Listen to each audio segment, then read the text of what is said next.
Good evening, everyone. I'd like to call to order the Planning Board meeting for November 17th, 2020. My name is Carrie Marnick. I'm the chair of the Planning Board. I will read a few announcements before we get started here. This open meeting of the Planning Board is being conducted remotely, consistent with Governor Baker's executive order of March 12, 2020, due to the current state of emergency in the Commonwealth due to the outbreak of the COVID-19 virus. In order to mitigate the transmission of the COVID-19 virus, the town of Northborough has been advised and directed by the Commonwealth to suspend public gatherings, and as such, the governor's order suspends the requirement of the open meeting law to have all meetings in a publicly accessible physical location. All members of the planning board are allowed and encouraged to participate remotely. The order allows the planning board to meet entirely remotely so long as reasonable public access is afforded so that the public can follow along with the deliberations of the meeting. The public is encouraged to follow along using the posted agenda. Members of the public who wish to view the live stream of this meeting may do so by going to the Northborough Remote Meetings on YouTube via the link listed on the agenda, by tuning into cable access television government channels, Verizon Channel 30, or Charter Channel 192, or by visiting the town's website and going to the Department of Cable Access Television and click What's Playing Live. Ensuring public access does not ensure public participation unless such participation is required by law. This meeting will not feature public comment. Now I'd like to confirm that board members and staff are present. If you could please, members, when I call your name, please respond in the affirmative. Melanie Milton? Here. Anthony Zaitin?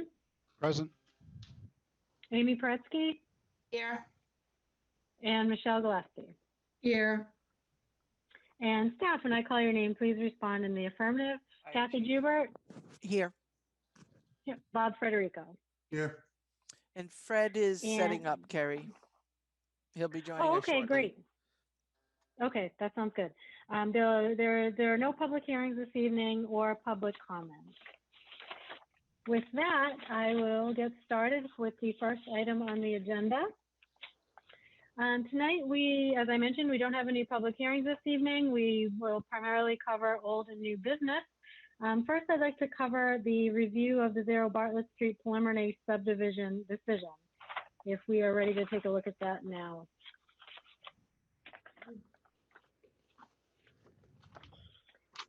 Okay, so I'll give everyone a chance to pull that up. I did go a little bit out of order, so I apologize if your materials were in a certain order. Did everyone have a chance to review the decision? Mm-hmm. I did. Yes. Okay. Okay, any comments on the draft decision that was received? I had a couple. Sure. Mine started on the findings of fact on page 3.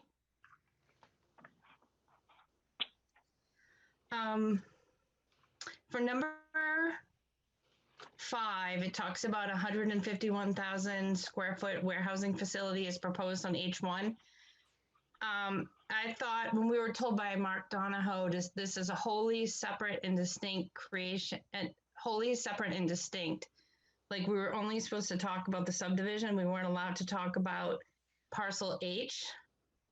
So I didn't think we needed to include the warehouse because they said when we went over the subdivision, he said, we're not sure what we're going to do on those properties. So I'm not sure why the warehouse was mentioned there. Also, number 7, the Northborough Conservation Commission approved the proposed project. I went back to those minutes because I did watch those meetings. The Conservation Commission approved the parcel H, but not the subdivision. They never talked about the subdivision. Like this subdivision plan had never gone in front of them. So I didn't think that should be there. For number 1, when I looked at Xero and 301 Bartlett Street, which is, it's weird it's called 301 Bartlett Street because isn't that a different parcel? But either way, where it says the subject property is in the industrial district and partially located in groundwater areas 1 and 3, like 99.5% of it is in 1 and 3. So instead of saying partially, I was thinking we could use a word maybe like primarily or, something to make it it was 99.5% in groundwater 1 and 3. It wasn't, partially makes it sound like a little bit, where this was like almost exclusively located in the groundwater protection overlay districts. I also wanted to add a point where lots B1 and B2 had frontage and access from Bartlett Street. So that was a finding of fact that we talked about, that I asked him, can you access lots B1 and B2 from Bartlett Street? So even without the subdivision, they have access to those 2 lots. I thought that was a finding of fact. I don't know what anybody thinks of any of those, or they want me to repeat any of them. Okay, any comments or questions on those or additional thoughts? I also had a couple of questions for before that, page 2 and 3. It talks about Fred's memo, and it goes 1, 2, 3, 4, 5. But there were 2 other portions of that memo that weren't included, and I was curious as to why. The last 2 were from Fred's memo. I'm just going to open it. Fred's memo ended with, this subdivision will also require Conservation Commission approval prior to any earthwork being done on the site. And 6 was, this subdivision will also require a permit from the Earthworks Board prior to earthwork being done on the site. So I just thought if we were going to include his memo, we should just include all of the points. I was just wondering if there was a reason why not to.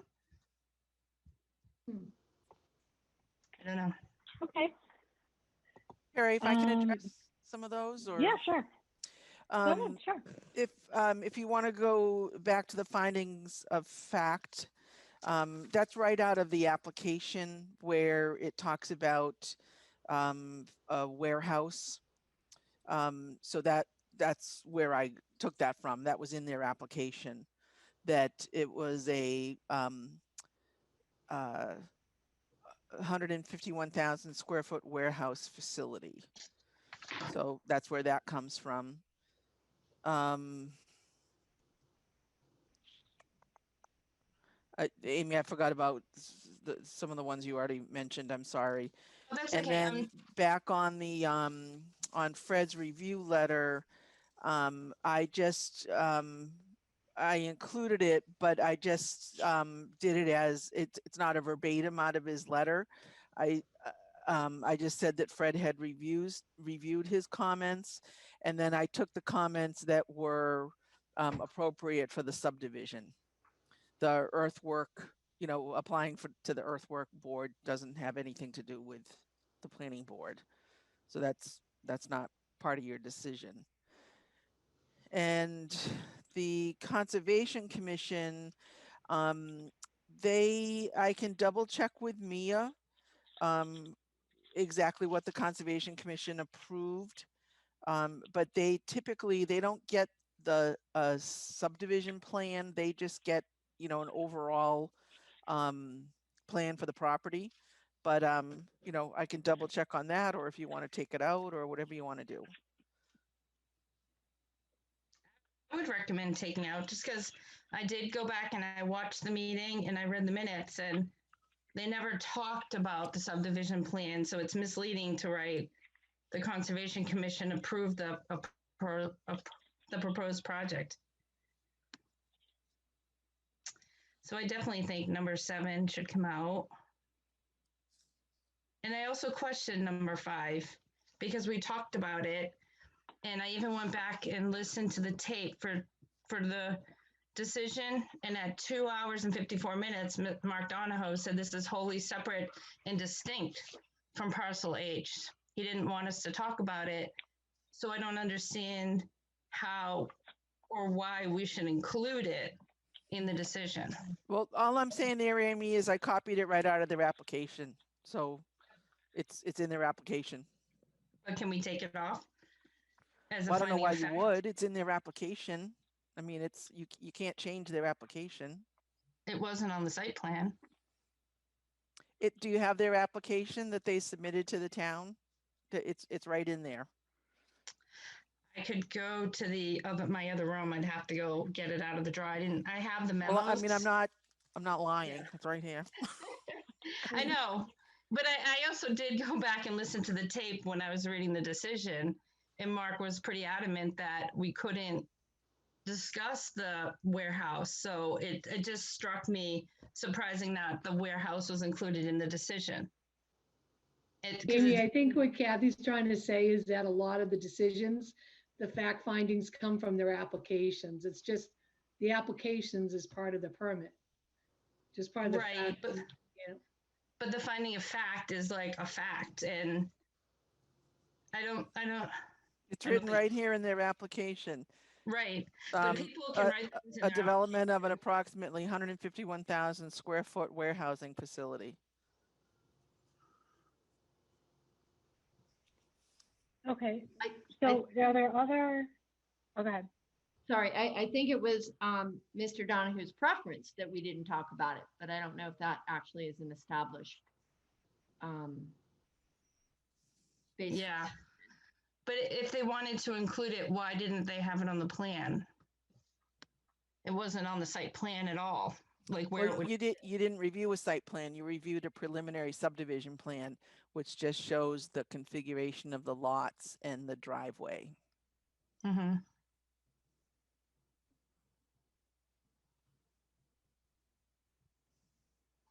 It's up to the rest of the board. I mean, I would recommend it coming off because we were told we weren't allowed to discuss it.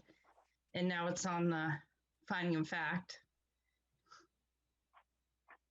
Okay, well, we'll go through those one by one. I wrote them all down. Let's capture any other comments or questions. Does anyone else have any other comments or questions? Anthony, you all set? Yeah. Okay, Michelle?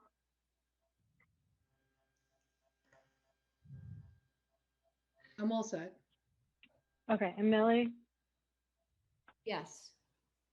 Okay, the only other thing I had was, I didn't know if we should include that they had sent in 2 written requests to continue so that the timeline matches up. Otherwise, it seems like we really pushed out that date significantly from the initial filing. Is that important to include, Kathy, would you say? In the exhibits or something? No, I mean, there was no public hearing. I mean, you can under, maybe under exhibits, I can add it I think as something like that. that they had, I can add a number 4 and just talk about their continuances.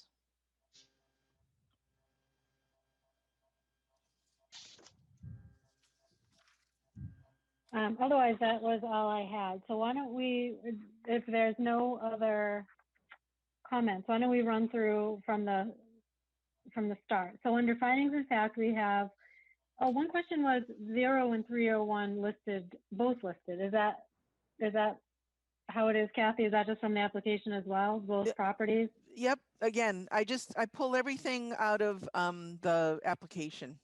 So the application is for 0 and 301 Bartlett Street, Assessor's Map 51, Parcel 3, and Assessor's Map 66, Parcel 16. Okay.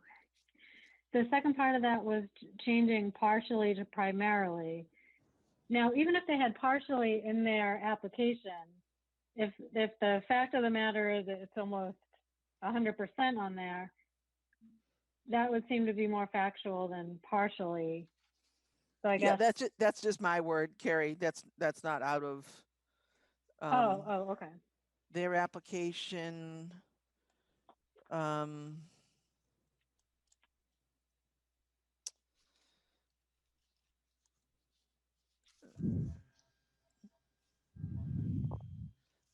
not even sure. I think just on their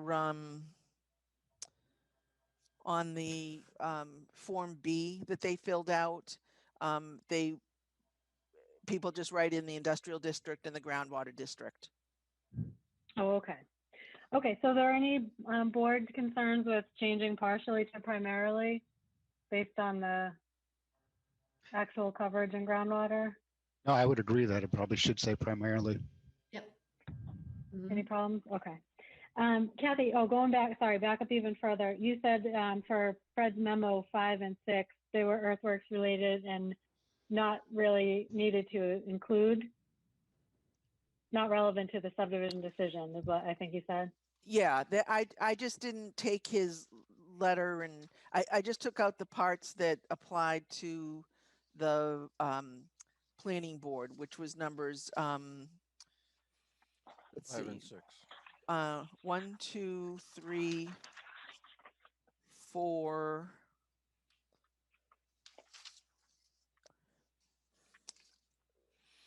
Oh, actually, I took one. I took a statement that he made and made it into number 1, and then 2, Oh, okay. 3, 4, and 5 are directly from his letter.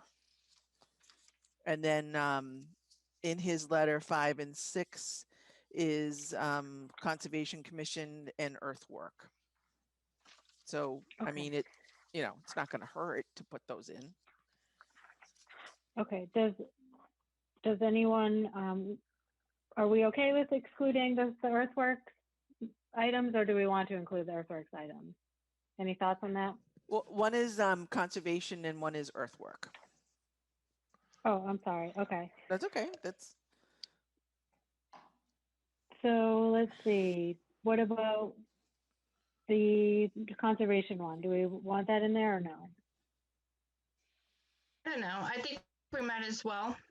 I would say we might as well include them all if we have the first 4. And Kathy said it doesn't really hurt. I mean, it probably doesn't help. Okay, It doesn't hurt. Okay. Does anyone mind if we put in the rest of just 5 and 6 or whatever the numbers were from Fed's memo? I don't mind. No, I don't mind. I would just say that from moving forward, we should be consistent in the decisions so that if we don't keep them out, if we've been keeping them out as we go along and then we change with them, and we would now to make sure that earthworks and conservation's included. If we haven't done it up until this point for so many years, and we're changing at this point, do you know what I mean? So we've written a lot of decisions over the past few years where all you guys have been members of the board. If they've been eliminated at that point and we now we want to add them in, we want to be consistent to make sure we add them in for all decisions moving forward, right? Yeah, I just used them because if you read the decision, it says Fred Litchfield reviewed his comments as outlined in the August 18th letter, and it lists all the comments but the last 2. So I thought if the decision saying he reviewed his comments and it lists the comments, then in the decisions you probably include all of the comments. You wouldn't pick and choose some of them. No, I understand, but in most applications, there's earthwork and conservations involved, right? And if Kathy went back and said the last 10 decisions didn't have it in it, I'm just saying if we move forward and we include it in this one, we should be consistent and start to include it in all of them. Okay. So let's see. I'm sorry. I don't have that memo up right now. Fred's memo, Carrie? Yep. It was Yeah. August 18th. Yep.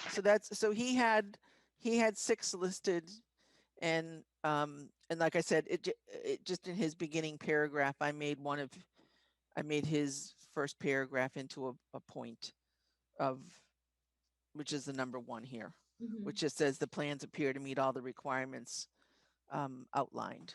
That he stated that in his letter. Okay. So it sounds like. Oh, okay, but sorry. And so I understand now. It's conservation approval for earthwork, any earthwork being done. If both are related to earthwork being done.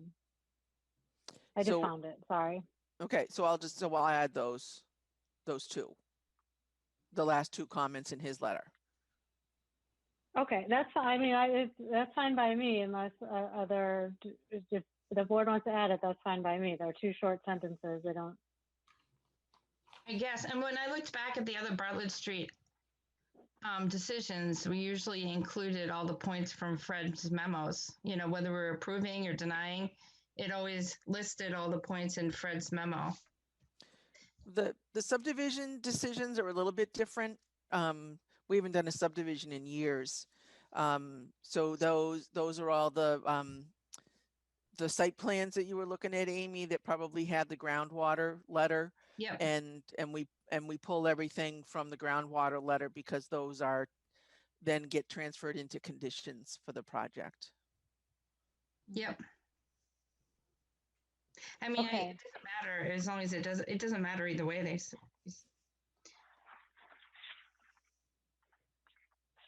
Okay, well, if it sounds fine if we add those, and to Michelle's point, it sounds like we've at least, even though this is a slightly different application, it's at least consistent with how we've done other decisions.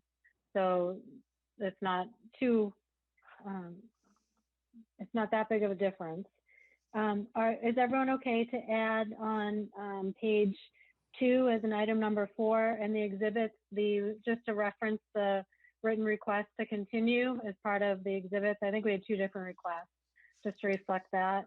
Is that okay with everyone? Yep. Yes. Good. Okay. So we have that, and then so then we have number 5, the warehouse. So this sounds like it's just writing something that was in the application itself. Does anyone have any thoughts on keeping or removing it? I just pulled up the CPTC packet on writing defensible decisions, and it says the board members must determine what the actual facts are. Like, I don't know if this finding of facts has to be exactly what's written in the application. I don't know. And I don't know if it matters or it doesn't matter if the warehouse is listed on there. I just felt like every time we met with him, he kept saying that the warehouse was a different application and we can't talk about it and we can't include it. So it was just surprising to see it in the decision. And I don't know if it would change the decision in any way, shape, or form. Well, I don't think it was. Was the warehouse relevant to our decision? No. Not really, because it was a separate application. So I guess the warehouse isn't relevant. If it's not relevant, Kathy, is it something you think we need to include? No, I just take the findings of facts typically out right out of their presentation material, in their submission. So, I mean, it's, your decision. You can take it out. I think number 4 speaks to what the application was all about. Okay. If 4 adequately covers it, does anyone want to keep in number 5? Okay. I guess I don't have an opinion either way. I don't know.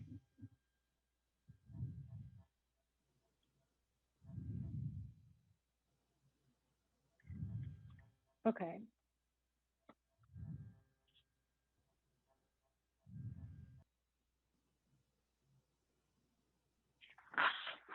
I mean, since it was denied, does it even matter either way? I mean, that the warehouse is there, it isn't there. We have a whole different decision that concerns the warehouse.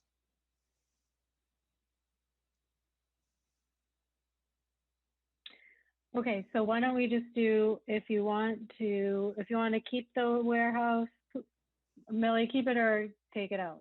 I think we could take it out. Amy? I'd take it out. If forced, Michelle, do you care? Michelle, either preference? I don't have a preference. I just, like Kathy said, it was part of the application. If it's not part of the application, then you can take it out. Anthony, you don't have a preference? Oh, I can't hear you, Anthony. You're on mute. You're on mute there. Sorry. There you go. Yeah, I think it is a separate application. So I kind of now, after thinking about it again, I think maybe it would make sense to take it out. Okay, so 5 Yeah. we're taking out. Oh, go ahead. Go ahead. No, that's fine. And then 7 is coming out. So yeah, 7 sounds like it's related to that, and it wasn't a part of this. So I would say take it out unless anybody, does the board feel otherwise? Amy, take it out. Yep. Millie, Take it out. Yeah, Michelle, yep. take it out. Anthony. Take it out. Okay, so 7's out. And then the addition of lots B1 and B2 frontage on Bartlett Street, that's all I wrote down for my note. That was related to which, was that another bullet, Amy, or related to a bullet? No, that was something that I thought was a finding of fact because we talked about it. We asked, can B1 and B2 be accessed from Bartlett Street? And he said yes. So I don't know. I thought that was a finding of fact that out of the 4 lots, you could access both of those from Bartlett Street. I don't know if it matters or it doesn't matter.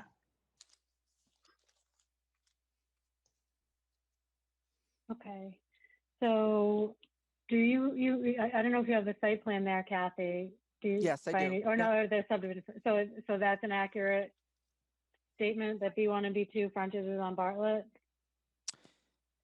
Yes, they have frontage on Bartlett and also on the proposed subdivision roadway. Okay. So would that work for what you're trying to say, Amy? Just add that as number 9, or actually not number 9, number 7? Yeah, or you can put it in 5 where you take out 5. Okay, so either one, I guess it doesn't matter. So Kathy, if we add, anyone opposed to adding that? No. It No. seems confirmed. You Okay. just want to state that B1 And and B2 B2. have frontage on Bartlett Street.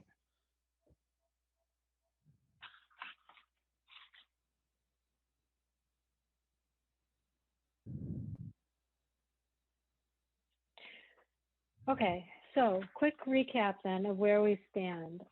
Under exhibits, we are adding in the 2 written requests to continue as item number 4. We are adding the last 2 items from Fred's memo under the section where Fred reviews his comments, under the public meeting section. We are, under findings of fact, we are changing partially to primarily. We're removing number 5, we're removing number 7, and we are adding lots B1 and B2 frontage on Bartlett Street at whatever number Kathy chooses. And I think that's it. Well, Are there any other comments? I did. Oh, yep. It came down to the decision, and it's actually right before findings of fact. And I just want to ask the board members, it said board members discussed overall lack of adequate information pertaining to the proposed roadway remaining private. Like, I went back and listened it was at 3 hours. And to me, it said board members discussed overall lack of adequate information pertaining to the proposed roadway. But did you all feel that you had adequate information pertaining to it remaining private? Like, I know the DPW had lack of adequate information about it remaining private. But when we made our decision, do you feel it was lack of adequate information pertaining to the roadway or pertaining to the roadway remaining private? I don't know. I see. That's a good distinction, actually. I think it was in general, not necessarily remaining private. I think we lacked adequate information on many fronts, but I think it's at least included on additional bullets. But regarding the roadway remaining private, I don't know if it's specific to that. I don't think it was. And I went back and listened, and you talked about like something about the fire hydrant and different parts of the road, but nothing you know, and they mentioned the DPW had lack of adequate information. Well, they wanted it to remain private, but I didn't remember that being a discussion that we were focused on. I agree. Okay. So I thought maybe we'd just have board members discuss overall lack of adequate information pertaining to the proposed roadway. Yeah, I think that better describes it. Any other thoughts on that, or I'd agree with does that. anyone remember it differently? Okay. And maybe at the bottom where it says, and the DPW recommends the waivers requested pertaining to the construction of the roadway not be granted by the board and that the road remain private. I mean, yeah, the board and the road remains private, like add it to the DPW part, because he actually recommended that, not us. Do you get what I'm saying? Like, I think we should have board members discuss the overall lack of adequate information pertaining to the proposed roadway, and then go on with the other parts. And then at the very end, when it talks about DPW recommends the waivers requested pertaining to the construction of the roadway not be granted by the board and that the road remained private. Is it it's private now? Well, it hasn't been built, but the DPW recommended that if it did get built, it remained private. They didn't want it to be a public road.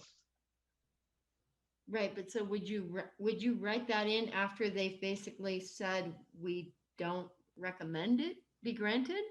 Well, he didn't recommend the waivers, but I mean, we could even leave that part off. I don't know.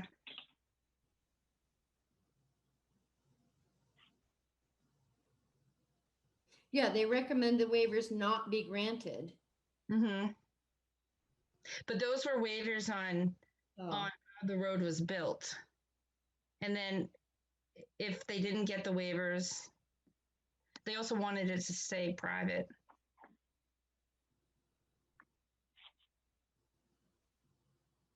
Okay.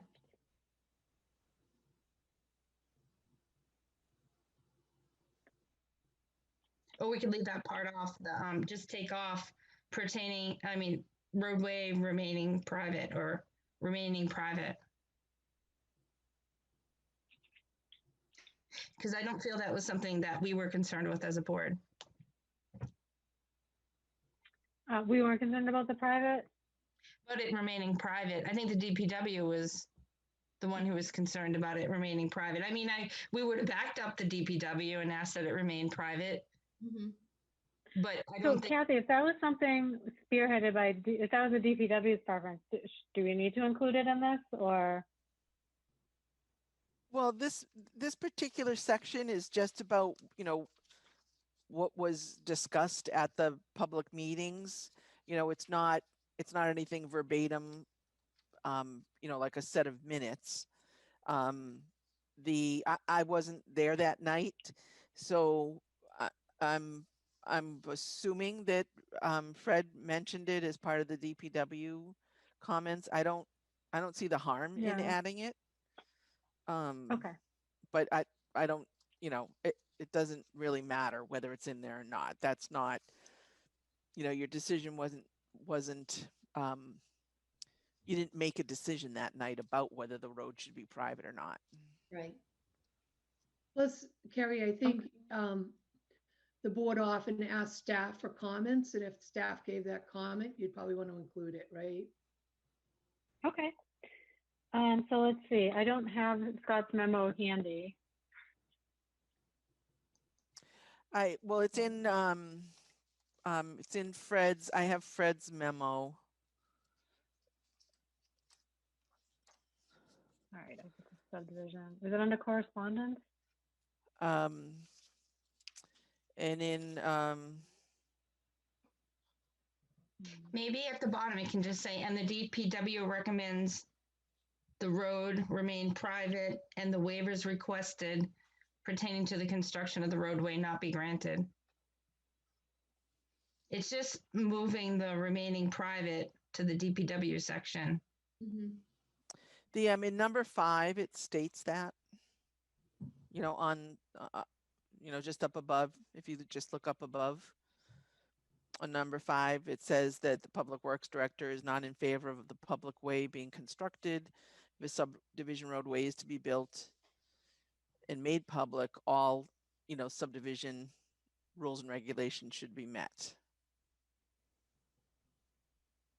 Mhm. I think you can just take it off and be done with it, Yeah. and just leave the paragraph that it ends to the construction of the roadway not granted by the board. Okay, so Okay, Michelle, did you think otherwise? Is that what you're saying? You wanted to include it, Michelle? Or are you okay with what Kathy suggested? I'm okay with Kathy's suggested. We're just asking why were we including it? And it's because we asked the DPW we asked staff for feedback, right? And so DPW gave you feedback, and I think that's why it's in there. Mhm. Okay, Right? It's not uncommon that you Okay. see it in decisions. okay, so are we good with the current sentence as is at the end? yep. Are we gonna take out the remaining private? Is that what? Yeah, up top, so remaining private and the first part of the sentence, Yep, before the first semicolon. And then on the last part, we're leaving that statement as is, and the DPW recommends that statement stays as is, yep. right? Got it? Okay. Anything else on this one? Okay. All right, so Kathy, are you revising and resending, or? No, I think if you're all okay, it's pretty straightforward. I can just make those changes, and then, we can arrange this for you to come in and carry and sign it. There's an A&R too, that, I'll go over later. Okay. So you could just come in and Um, sign both of those. Do any members want to sign this as well, or do you want me to sign whatever you guys want? I'm fine with you signing. Yep, I'm okay. Okay, that sounds good. All right, so we'll start with that. So Kathy, I will reach out to you separately to arrange a time to come in and Sure, sign yep. that. Deadline wise, is it the same is it the same 90 days as a regular site plan, or? Well, everything is currently told, under the state of emergency. So they're, I don't want to say we don't have to pay attention to deadlines, but everything has been basically just, put on hold by the governor. But again, this is, if you just get this in within the next couple of days, there was, you made the decision, the extension, they granted you an extension, you made the decision within that time frame. This is just, signing it and getting it into the, record. But you've made the decision already within the time frame. Okay, I see. You took Okay, your great. vote within the time frame. Okay. Let's see, moving on, why don't we go to confirmation of peer review consultant for 425 Whitney Street? Make sure we get that covered.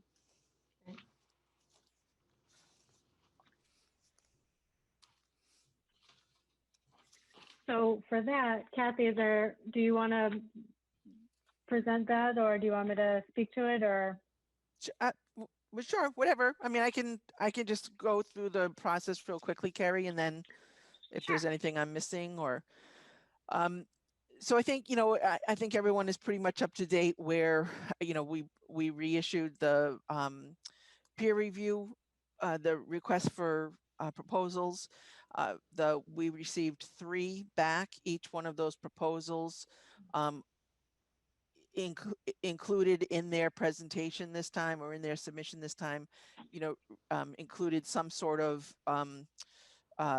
reference to a consultant about the radiation, the sterilization process.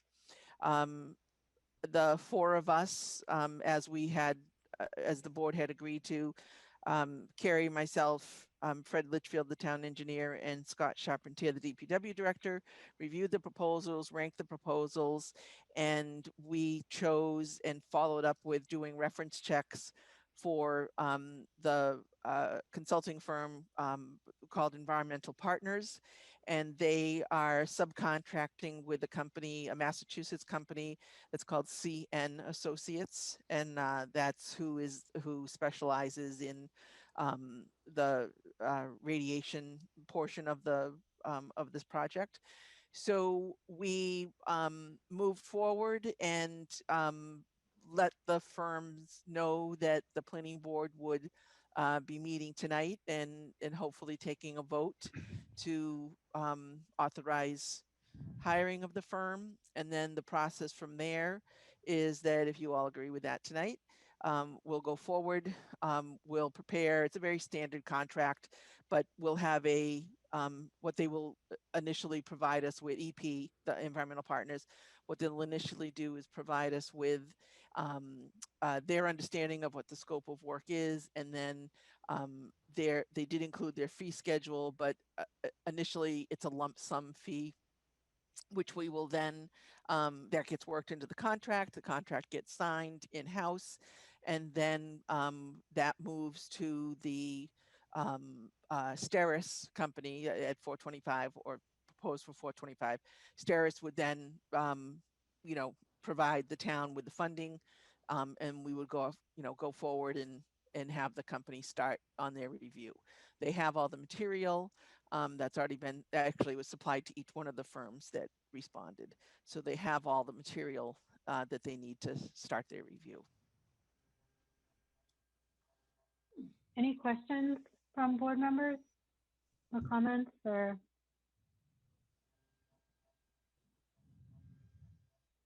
Typically, how long does this take to get the peer review actually started from this point? The well, if assuming that you take your vote tonight, over the next couple of days, we'll have the contract done up, drafted, and then as soon as they both companies said that they were ready, immediately, so they'll start their work as soon as we have that signed contract. Okay. So I don't anticipate that, that you would have something for December 1st, but that's your next meeting date. And I think as we talked at the last meeting, when you continued Steris to December 1st, it was a random date that, we sort of just, had to stick a stake in the ground. Yeah. And especially with the holiday, so I don't anticipate anything. I can't speak for the company, but once I talk to them over the next couple of days, I'll have a better idea of when they anticipate having something for you. Okay.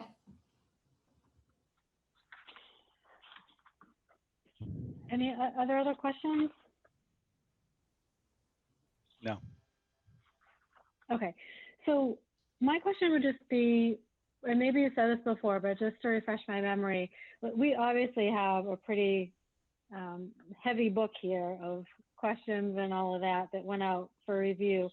Are there like check-in points where, for example, if they can't answer something or it's just not relevant, or like how do we, what I want to be careful of is that we don't just like not hear from them from a month, and then at the end of the month we get a book back in return, and how do we match up everything and make sure it actually answered what we wanted and things like that? Well, when you do a peer review, it's on a specific set of information. It's not something that's fluid, like you don't add something to it. Right. So again, what they they have the two sets of questions that the planning board posed to Steris, and they have the two sets of responses from Steris, and then obviously the whole planning board file, because they're going to be doing the the site plan review of the project also. I think that we, in the RFQ, we talked about, that staff would be the point of contact. So if they had any questions, they would give me a call. Certainly if it wasn't something that I could, answer, we can, I'll bring it back to the planning board. But they've gone through all the material and submitted their proposal based on a review of the material. So I can't say that they won't have any questions, but I think we kind of sort of just have to cross that when it comes, Carrie, that either, it's Okay. something just very straightforward, process wise, or if it's something that they need clarification from, either from the planning board or from the applicant. Okay, and do they, would they come back and present their findings to us, or? Yes, the way that we had written the RFQ was that they would do their review and then come to a planning board meeting, prepare something in writing for the planning board, and then come to the planning board, to present their findings. Okay, I guess the one outstanding piece I just want to make sure is part of the site plan is we had talked about how to handle the temporary structure, how to handle that concrete plant. And if we were to have them to review that and advise on any sort of conditions for that or things like that, is that already on their plan that is just part of their regular plan?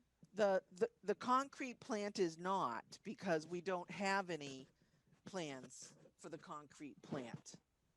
Nothing has been submitted for that, for the concrete plant. Oh, Kathy, you sound a little far away. You did something to your headset. You sound a little far or maybe away. I moved. Yep, I might there you have go. Okay, Yep. sorry. Yep.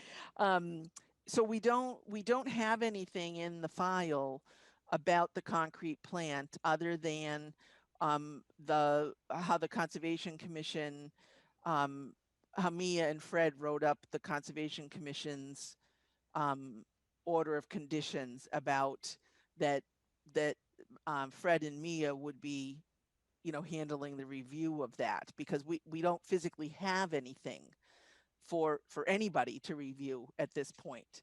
So there isn't anything for the peer reviewer to review about the concrete plant. Mm-hmm. Okay, so Fred, question for you.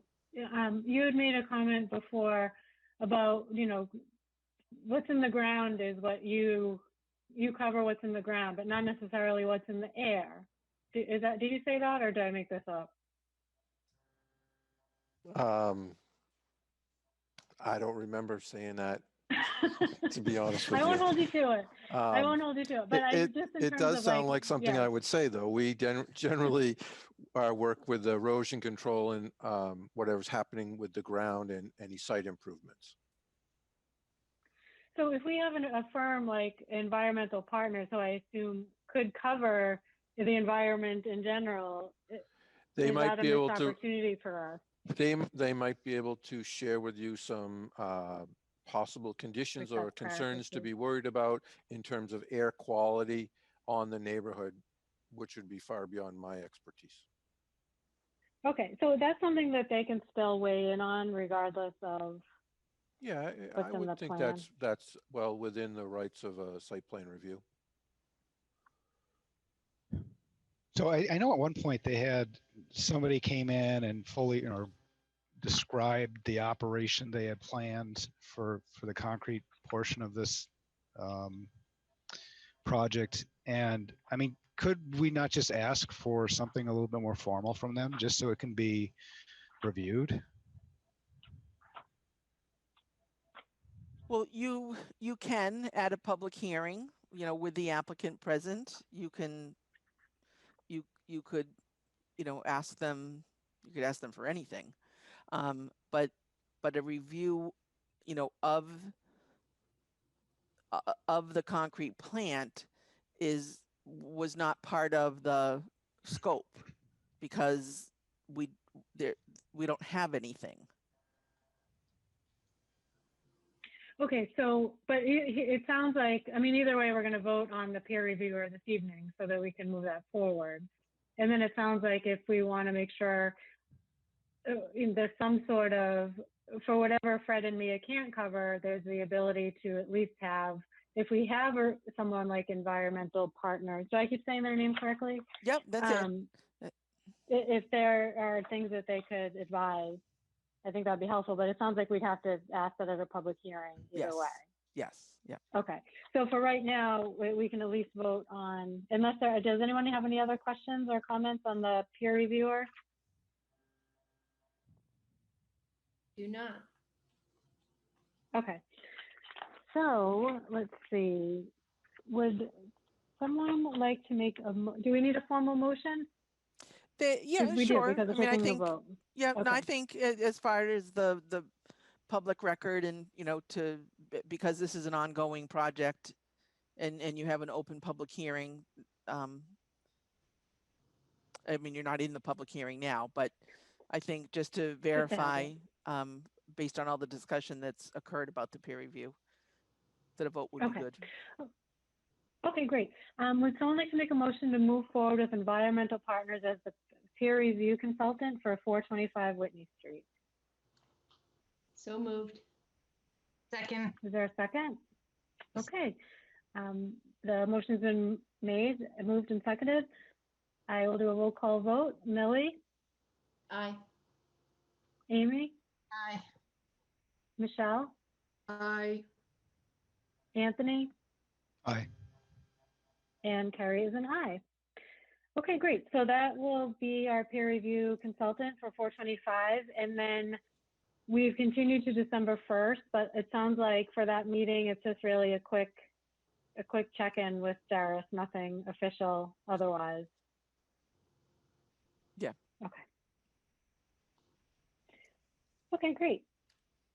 Next on the agenda, I wanted to have a discussion about, just a continued discussion of some of the traffic concerns that we talked about last time. And there were a few specific items on that list. I sent out earlier today a copy of the 330, 350 decision that I wanted to take a look at together. I know everybody had a chance to look at the memo that we sent to the selectmen last week. So that memo, again, summarized some of the concerns we had as it relates to our experience with traffic and how that impacts us when we look at applications.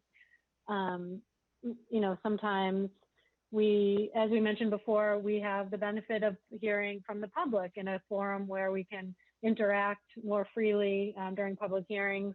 So we made sure to note that.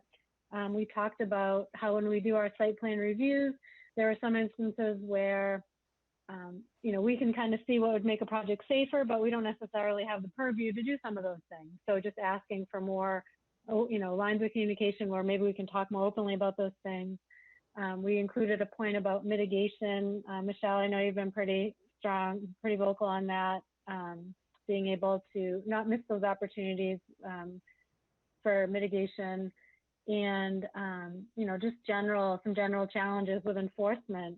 When we put conditions on our decisions and they're not enforced, it makes it difficult to really feel confident that that's as safe as we intend when we approve those projects. I also, Millie, I know last time you were going to do some research on I think some traffic management plans, and if you wanted an opportunity to talk a little bit about that. It doesn't matter to me if you want to talk about that first, or if we want to look at 330, 350.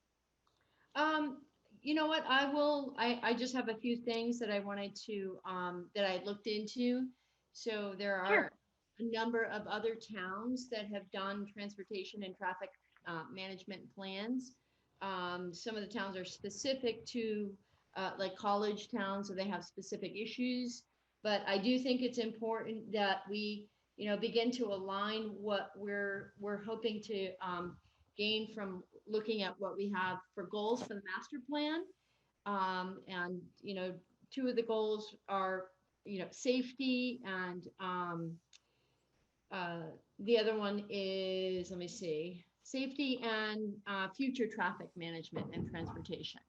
So I think that it would be wise to begin to look at how we can align some of these aspects with the discussions that we're having with the Board of Selectmen and the town. Kathy, transportation in the master plan, or maybe Amy and Michelle, there's obviously an entire section dedicated to it. Do you happen to remember priority-wise where it is in the master plan? I mean, Millie, do you know? Well, I see you raising your hand there. section number 8. So priority wise in the goals for the, there were 4 goals in the master plan for transportation. This goal number 2 was to improve townwide traffic flow and safety. And goal number 4 is the future of transportation and how potential changes impact Northborough's transportation network. And one thing, you know, that I think is worth pointing out is that we're going into probably a lot more of the warehousing where we're located really is probably going to lend itself. I expect a lot of growth in that, and that Bartlett Street and Route 20 is one of the primary crash sites for safety.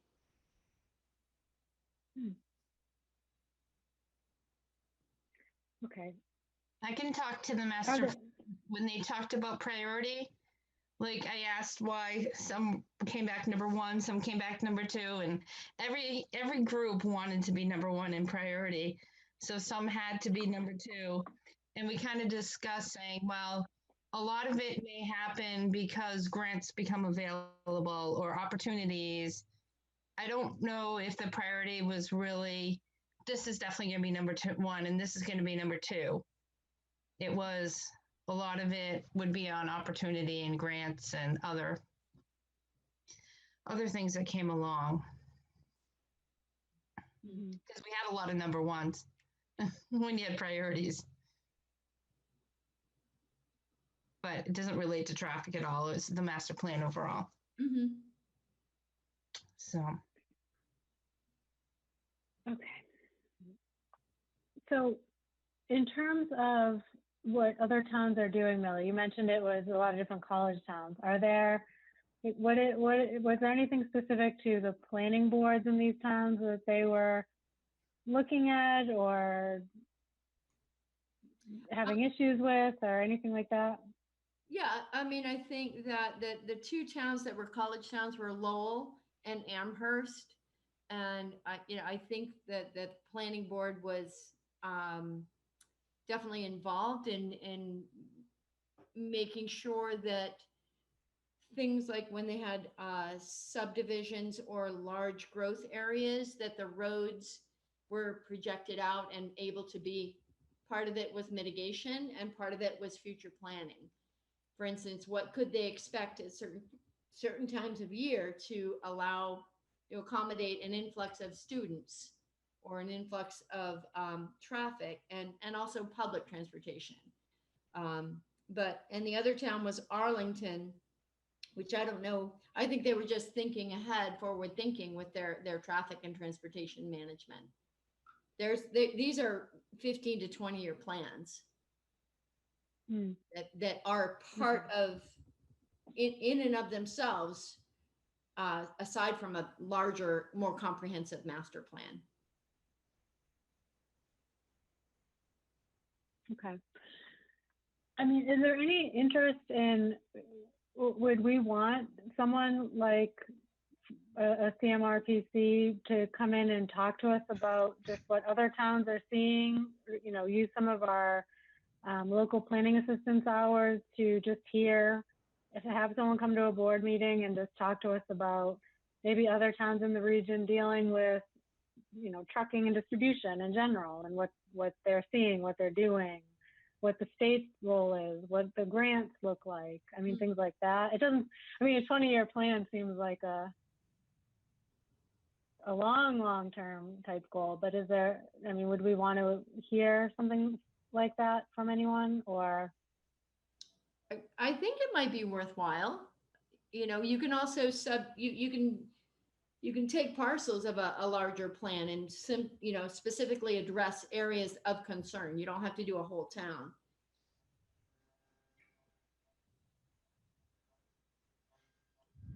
Yeah, so I think it. Kathy, when there are grants out there, like for example, there's been a couple of surprise cycles of grants, it seems, for sidewalks, and I don't know if it's been complete streets or not. I'm sure you see them come in too. Are we ever eligible for those, or is that like a longer cycle if we wanted to, reimagine an area of town or something? How Well, do we ever catch on to those? one of the things I think that you'll see or that we should be pursuing is once we put the implementation committee together for the master plan, and again, we're all, I think, very safely assuming that downtown is going to be the probably, if not number one, but definitely one of the top three priorities that we're going to talk about. So when we look at that, sort of a whole scale, and then we'll break that down into, land use patterns, marketing study, how does this all work with our zoning, and then also looking at, streetscape and grants would definitely come into play with it could be with any one of those components. There's what's called the Downtown Initiative through the Department of Housing and Community Developments at the state level. And they have one grant round pretty much every year. The ones that you're talking about, Carrie, that have recently been their new cycles, new grant programs, it all has to do with the the Complete Street program that the Mass DOT rolled out a few years ago. But specifically, the ones that we've seen in this past year are related to COVID, related to the pandemic. Trying to, get some quick money out to restaurants and retailers, restaurants in particular, that if they needed streetscape improvements in order to stay open, assisting the town with, rerouting roads or coming up with parking areas, barriers, that type of thing. So I think it's been 2 rounds that they've done specifically for streetscapes, having to do with the pandemic and restaurants. But absolutely, as part of it's not so much going to be the implementation committee, but the implementation committee would look at that chapter 9 in the master plan. Again, downtown's going to rise to the top, or has risen to the top, and we had talked about working with a consultant, and part of working with that consultant is we're going to get some additional funding for it, and to actually do projects in the downtown, and that would certainly be through grant programs that we would look at. And it would probably be a combination too, grant programs, bringing in the Regional Planning Commission, and then hiring an overall, consultant to work with a, committee for the downtown. But that's just one component of the master plan. Oh, I think that's great. I think that is number one for sure. Any other comments, or would that be of interest to have someone come in and even just talk about the state of affairs in our region? Maybe give us a little insight, or see what other people are doing. Or I'm sure we're not the only town, feeling this kind of pinch. Yeah, I think that if they in fact do have the information, or even get like some real world examples of how other communities are dealing with these types of traffic issues, and if we can learn from other examples, it might be worthwhile, and not just obviously for the planning board, but for many of the boards, whether it's the Board of Selectmen or the implementation committee and things like that. We can always record it. Well, it's live, and it's recorded anyway, so I guess it's available, and we'd have it, and maybe even materials as well that could be shared. Right. Anything else, Millie, that you saw in your research? Nope, that's it. But I'm actually just going to continue to sort of delve into it a bit. Okay. The other thing was looking at the 330, 350 decision, and not necessarily, did everyone have a chance to take a look at that? It's the, it was mostly, what I wanted to do is just, you know, speaking of the one thing that we had commented on in our memo was that a lot of times we put in conditions that are hard to enforce. And there were a couple of conditions in this decision that I'm wondering, you know, are they able to be enforced with those current occupants, those current tenants? Kathy, I think you said at the, you weren't at the selectmen meeting, or maybe it was in the memo. I can't remember now where it was, but you were speaking. You were going to speak to some of the tenants up on Bartlett Street about turning the right way or turning the way that's in the conditions. Is that something? Did you say that? I wasn't at the selectmen's meeting, but I mean, we've certainly talked about that in-house. We've done that in the past. And it is something that I just recently talked with staff members about, is sending out you know, another reminder. I mean, sometimes we do it with a phone call, sometimes we do it with a visit. It doesn't necessarily always come from just one, you know, the same staff person. Sometimes it's, even though these traffic conditions that we put in are not enforceable by the police department, because, you know, they're not traffic regulations. I mean, they're in a site plan, you know, decision. But sometimes, you know, the chief of police will talk to the companies. Sometimes it's Fred, you know, sometimes it's the town administrator, sometimes myself. So just recently, we all talked about was, you know, just, you know, sending out a reminder letter to everybody that's on Bartlett Street that had this this condition or a similar condition placed in their decision, and just, you know, reminding them that you know, this is something that you all agreed to at the, whether you were the tenant or not at the time, the property owner agreed to this, and, you know, to remind your drivers, and doesn't necessarily, you know, pertain to employees, but it's the you know, truck distribution that these conditions are aimed at. Obviously, right now at 330 and 350, you know, they are not physically in that building yet, but obviously there will be, you know, given that it's the two largest buildings on that street, we'll certainly have many future conversations with that tenant, which is Amazon, as you all know. Yeah.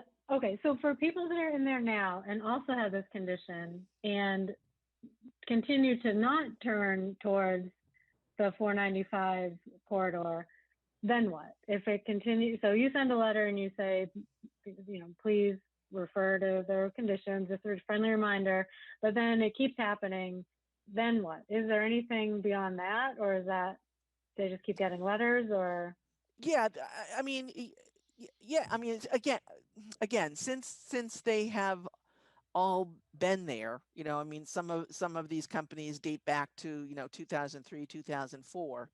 And then the newer companies, basically on the north side of the property, the building, and actually Bob might be able to chime in, but on the north side of the building that's located in Northborough, but it's physically accessed by Hayes Memorial in Marlborough. I don't know if that building is completely occupied or not, but it would be, you know, a matter of us, you know, reminding the tenants. Same thing with the official 301 Bartlett Street warehouse.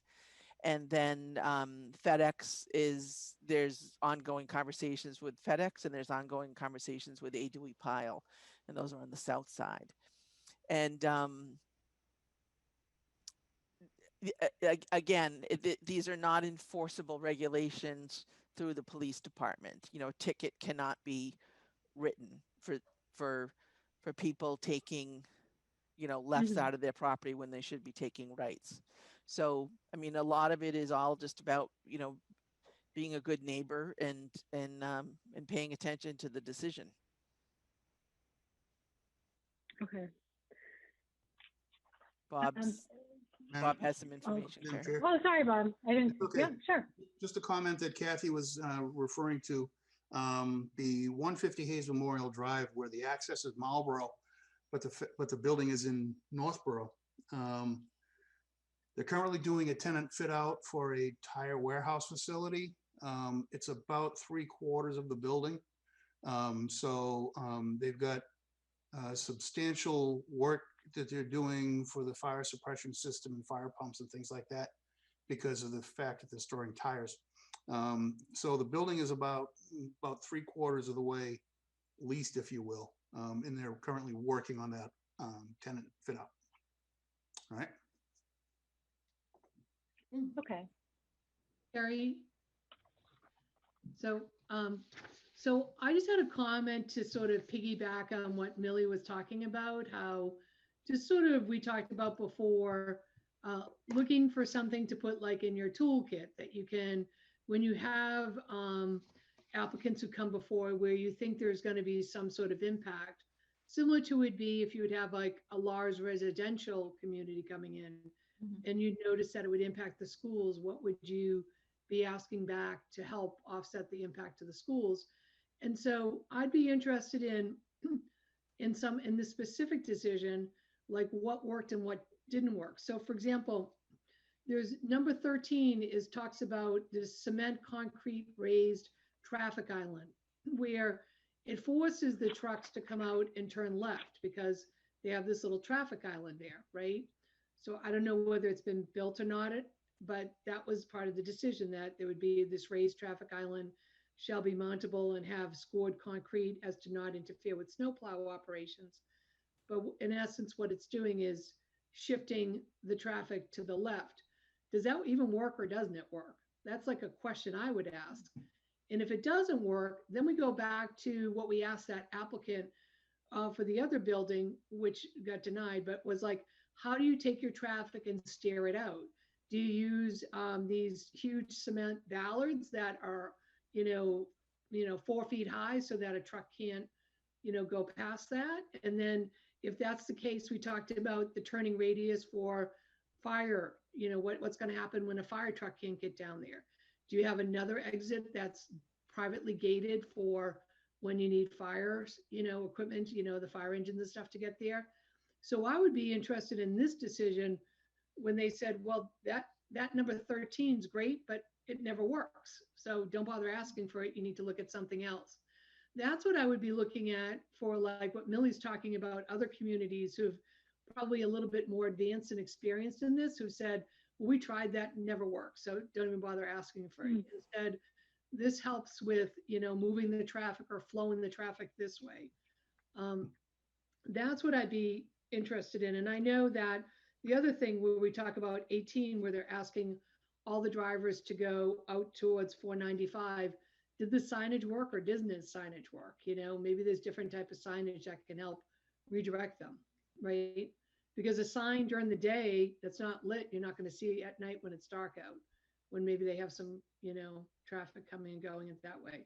Those are just some things that I'd be interested from this decision for future decisions, because, we definitely included it, but we don't even know if it works, right?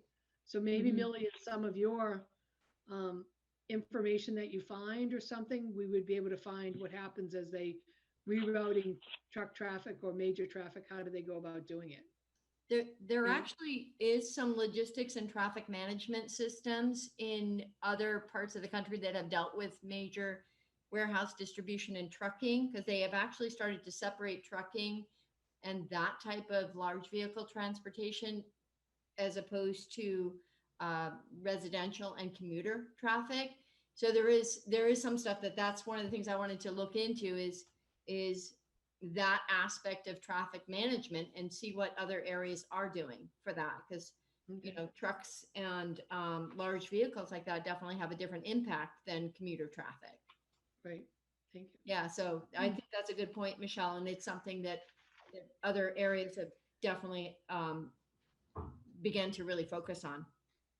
Yeah, and I would just look to Kathy and Fred and staff about, does number 13 actually work? Did it ever work, right? Yeah. If it doesn't work, then why bother asking? We need to come up with a different solution. I'm thinking 13 was on Cedar Hill Road. I don't know, Fred or Kathy. It wasn't in the driveway. It was part of the road. It was, That's correct. Conditions number 12 through 17 pertain to the improvements that we required for the off-site intersection at Cedar Hill and Bartlett Street.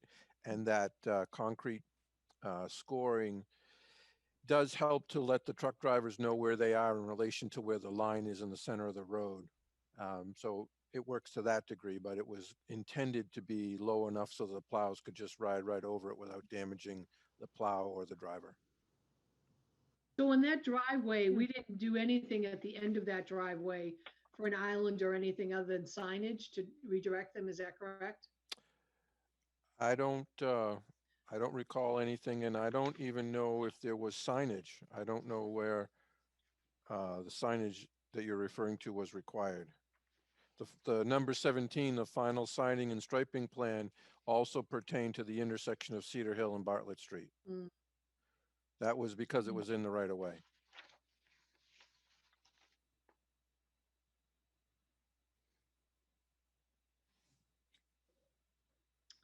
Can we ask them to put a sign up? I mean, obviously it's not a condition in here, but could that be part of our friendly memos? Not from the planning board, but for the one staff is sending? I think we could bring that up the next time either the police chief or I am out there talking with them, and politely suggest it. I don't think it would be unreasonable. You know, because that's a good point, Fred and Kathy. When we approved this, it was based on the applicant did not know who was going to be in the property, right? Yeah. And so now that you know who's going to be in the property and it's a significant impact, I think it was always presented that they would either come back to staff. And so I'm wondering, you know, you can't deny them, but you could say, as you were talking about being a good neighbor, you know, can we do signage, or how can you help? You know, ask, how can they help steer the traffic? I'm just wondering, you know, in these situations where we approve it, not knowing the applicant, and now we understand the applicant, who the applicant is, we probably at that point would have asked for it or looked at it differently.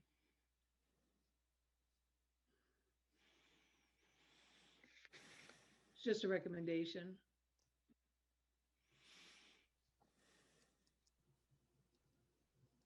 The other question is just, so they also had a sound level study. Is that something that goes to Bob, or where does that go when Bob, they send that to you? Oh, you're on mute there, Bob. Got it. Oh, Usually goes to me. Okay. So is that something that they already submitted at this point, or are you still waiting for it? I'm still waiting for it because I need to know how they're going to be operating when they're in operation, you know, because it's a comparison of what we look at, baseline versus what the noise they actually create. Mm-hmm. Mm-hmm. So it doesn't do any good to get a study until the facility's up and running. you have a baseline right now? It's going to be close to zero because when you go out there at 7 o'clock in the morning, it's dead silent. Okay. All you hear is frogs and trees. Pretty quiet up there in the morning. So do you have to do a baseline, or you just count it as zero? Probably counted as zero, but I'll ask them to do one anyway because they have to give me one. Yep. I want to know what they're comparing it to. Okay. Okay. All right. So there's, I guess maybe this boils down to what you summarized, Michelle, which is what conditions ultimately work and which ones don't. And then to your point, Michelle, about, you know, this was 2015, so we're over 5 years later, we actually find out we get a tenant and it's something probably what we never dreamed it would be. So how do we handle that? Is that a problem that we see happening in the future, or something we need to do or put in place so that, does the staff feel like you can ask for things, or do we need to support a process that allows you to ask for things, or do you foresee any problems, I guess, if this happens in the future and, 2025, we get another surprise tenant? I don't know, it seems like if we can do something that allows for you to ask for those things when they come back, is there anything? Just in general, I mean, it's difficult. You can always ask, at any point during after the planning board has approved something. I mean, as we see, see companies evolve or properties evolve, they're, and the company is often very aware of the problem, before it really even becomes to the attention of the public. On a very, very, very small scale, I'll give you an example of what happened with Dunkin' Donuts. And, I'm certainly not comparing Amazon to Dunkin' Donuts, but, Dunkin' Donuts was approved, built, operating. And again, like a lot of drive-throughs, it was a victim of its own success.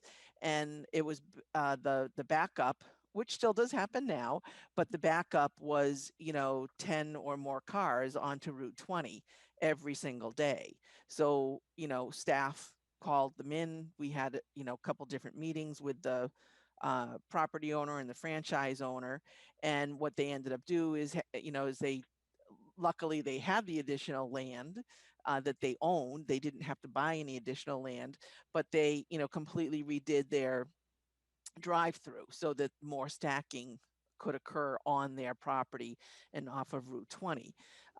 There's another company, that we're going to be talking to relatively soon, that's experiencing, a similar issue. And how that gets resolved, I'm not sure yet at this point. But so there's sort of ongoing dialogues that we like to have with property owners in town. Clearly, if they're the more that's put into a decision as conditions, that's enforceable. So, or most of it is enforceable. So it's a lot easier when it's done up front. But, a lot of times we don't know who the tenant is. I mean, when you have two, warehouses that are 350,000 square feet each, it's not a surprise that it's a distribution facility, that's coming there. But, we didn't know who it was at the time. We didn't know until recently. And we'll work with them accordingly. And again, I think this is, as you all know, this is part of a much bigger picture that, all of the departments are working on. The selectmen, Right. have had discussions at their meetings also. There's work going on in-house, exploring other, avenues about, potential additional truck exclusions, if that's possible, signals, that type of thing. So it's an ongoing conversation that certainly has risen to the top very quickly. Yeah, for sure. Just trying to figure out, what our role is and how we can better, write these decisions going forward and these conditions and things like, I guess what you said, Michelle, what are we missing, what's working, what's not, and how can we tighten that up for the future so that whether the tenant is, no matter the tenant, just so we have the right things in place. And it sounds like, just to make sure I understand, even if you send a friendly reminder and it continues to happen, you can't revoke a occupancy permit. What are the teeth? Are there any teeth behind if they continue to violate conditions, or what happens when someone continues to violate conditions? No, there's no revoking, of an occupancy permit at that point. But there's there's visits from various authorities in uniform, that always helps us. So Okay. I did see it All in right, another, Bob, is that you? Oh, go ahead. I did see it in another town, and it might not be for something this big in the industrial, but the planning board of ZBA wrote the decision with the applicant had to come back in a year and revisit it. And they said they could revoke the license if it wasn't meeting all its conditions. That Oh, would we be, wrote that in for Cedar Hill. Oh, go ahead. that would be a court battle of epic proportions. It was actually a dog kennel, I think, in Natick. And they approved it for like 10 dogs, but said, come back in a year because if there's a lot of complaints and then we're going to have to change I forgot the exact wording. I looked at it so long ago, but they did have a decision that said you have to come back in a year and revisit if it's working or not. But I mean, I don't think that I would work wonder, in industrial. well, I wonder if that's a special permit, because if you were to put a condition of a time like that or something, I'm not sure. But Cedar Hill, we did a condition, they had to come back after a year or whatever the time period was, if their traffic was a problem out on Right. the road, or parking, I forget which, but. Yep. Okay, anything else on this? No, okay, Millie, thanks for looking into that stuff and providing an update. Yep. Okay. Okay, great. Next, why don't we make sure we make some time here for zoning bylaw amendments. So I had recapped the list that we put on the table for last time. Again, this is really just a preliminary look at what we're thinking of, and then I think we'll have to decide what actually moves forward or not. But what I wanted to allow for tonight is to give anyone time who wants to talk a little bit more about what they put on the table last time. Let me pull up that list for a second.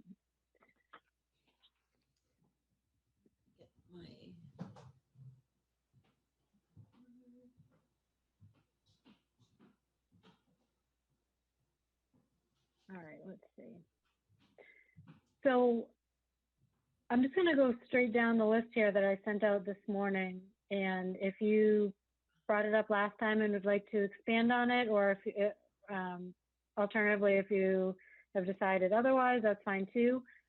But if we at least want to put a little bit more meat to it and have any additional discussion, we don't have to solve it perfectly, but at least so we start to get a sense of what we actually want to move forward with or not. And I think, Kathy, you said Friday, I'm sorry, not Friday. February is the deadline, so we need to be mindful of what we can realistically accomplish as well. So just to keep that in mind. The first one I had here was about commercial storage facilities. I think, Amy, is that you who brought that up? And I did send out an email today. I don't know if everybody got it, to just sum up what I talked about last time, because I had mentioned I would send it out. So pretty much this seems like an easy one. You just have to put an N in Do you business. want to share your screen? Sure, I Or- can share it. Let me see how I do this. Okay. Let's see.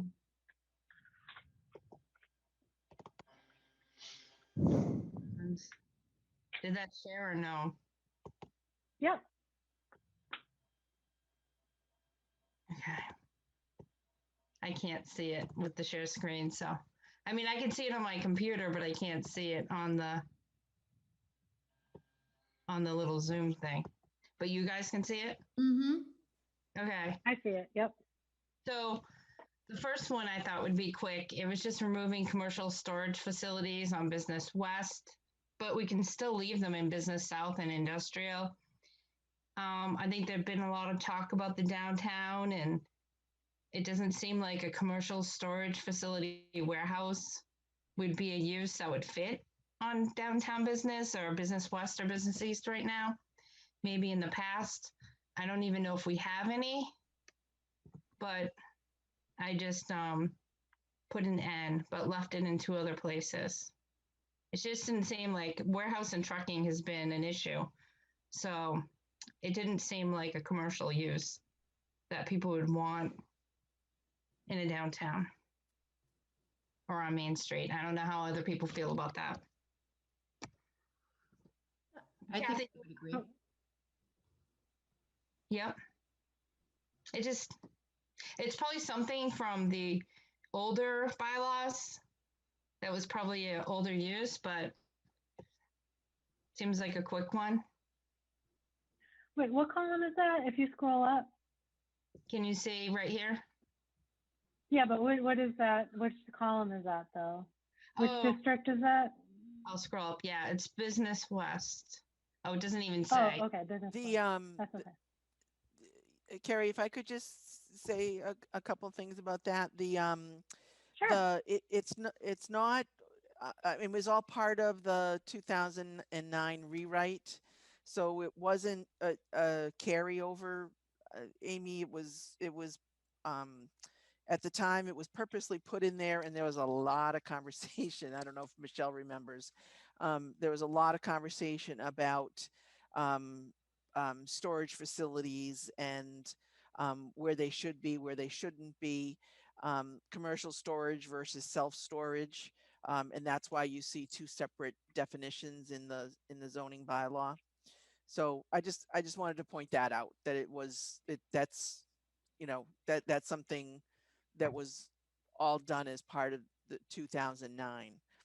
And I just want to point out in general, and I know, everyone is still formulating what may or may not go to town meeting, but I see in some of, Amy, in some of your material, you talk about non-conforming uses. And I just want you to, just be aware that anytime you change something in the use table, and particularly if you change something to a no, you have created a non-conforming class. And Right. so anything that exists in town that was once allowed is now considered non-conforming. And then you have some other comments in here, Amy, about, trying to make, like non-conforming uses to ultimately conform to the zoning.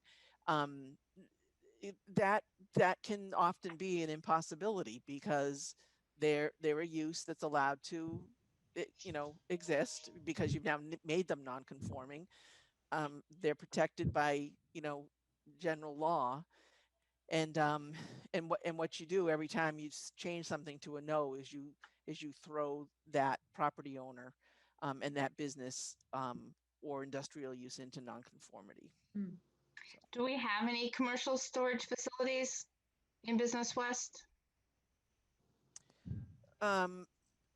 Let's see what the definition is. Have it up here. It's a building or structure for the storage of goods and materials, which may include a refrigerated storage facility, cold storage, or a warehouse for the storage of wholesale goods and merchandise. Commercial storage shall not include a self-storage. But if I think about Business West, it's mostly strip malls, and there's Bigelow's.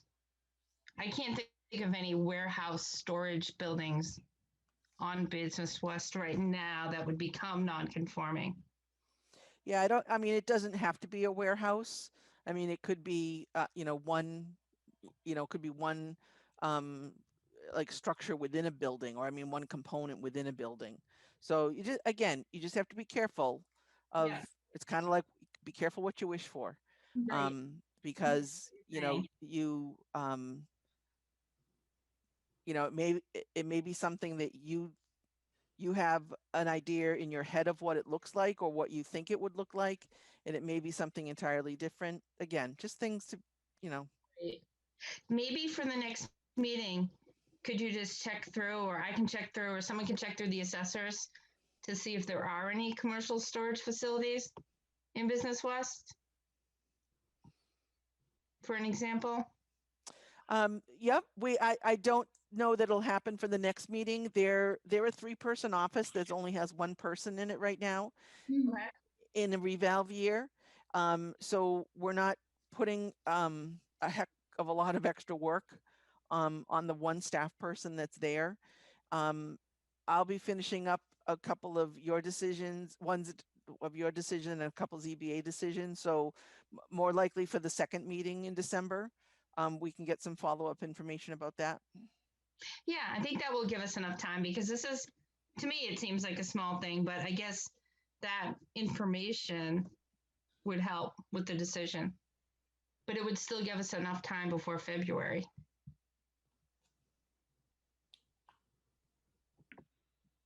I was picturing Okay. another warehouse just on Business West. Well, again, Any, it's not board necessarily a comments? warehouse. Okay. Right. Kathy, sorry, Kathy, are you saying something? You're muted. No, I'm all set. Thanks, okay. Carrie. Okay. Any comments or questions from other board members regarding this particular one? Mm-mm. I can't see everyone on the wheel here, so. Okay. So my second one was definition. Oh, did you have any, Carrie? Sorry. No, go ahead. Second one was definition of a contractor's yard. We've talked about it at a couple of the ZBA meetings, and even Bob had said it's a wide open, vague definition. So I went around to find other towns that had contractor's yard definitions. And I found Ashland, Grafton, and Clinton. A lot of towns actually didn't even have a definition. But a contractor's yard, I was thinking premises used by a building contractor or subcontractor for storage of their vehicles, equipment, and supplies, and fabrication of subassemblies. That seemed to be the definition that I found. I think it needs to be tightened up because that's what a contractor's yard is for a contractor or a subcontractor. It's just not an open lot to park trucks or do this or do that. I think it has to be for a contractor or a subcontractor. Do you mind just scrolling down to what ours is for a second, our current one? This is our current There one, we go. lumberyard. Are you able to show them both on the same, like if you scroll up a little bit so you can see both? Sure. Can you see There both? we Like, go. see the picture? Yeah. Yeah, thank you. Move. For me, I can't see both, but that's okay. And I didn't know if we wanted to include the part that I highlighted, because to me, maybe you can ask Bob, but it seems like a performance standard that we already have. But we could leave it in too. It doesn't hurt to have it there to reiterate.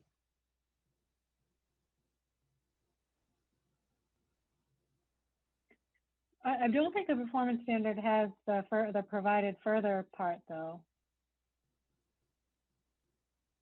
The potential for fire, explosion, radiation release, or other casualty. So, we could leave that there.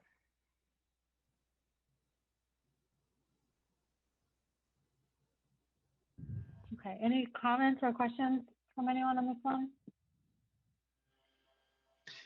I tend to agree that I think just the definition of a contractor's yard could be tightened up, just to be more specific. And I would also agree that leaving in that second part that's already in the existing definition would be worthwhile.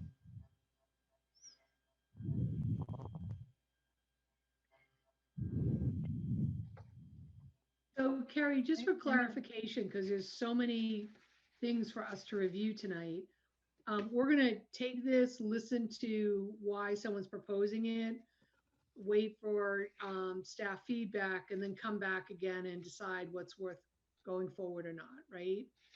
Yes, correct. There's a lot to go through here. I know, but if you want to make any initial comments, feel free to do so. Yeah, I'd just be interested in, as we were talking about, is who does it impact along Southwest Corridor, right?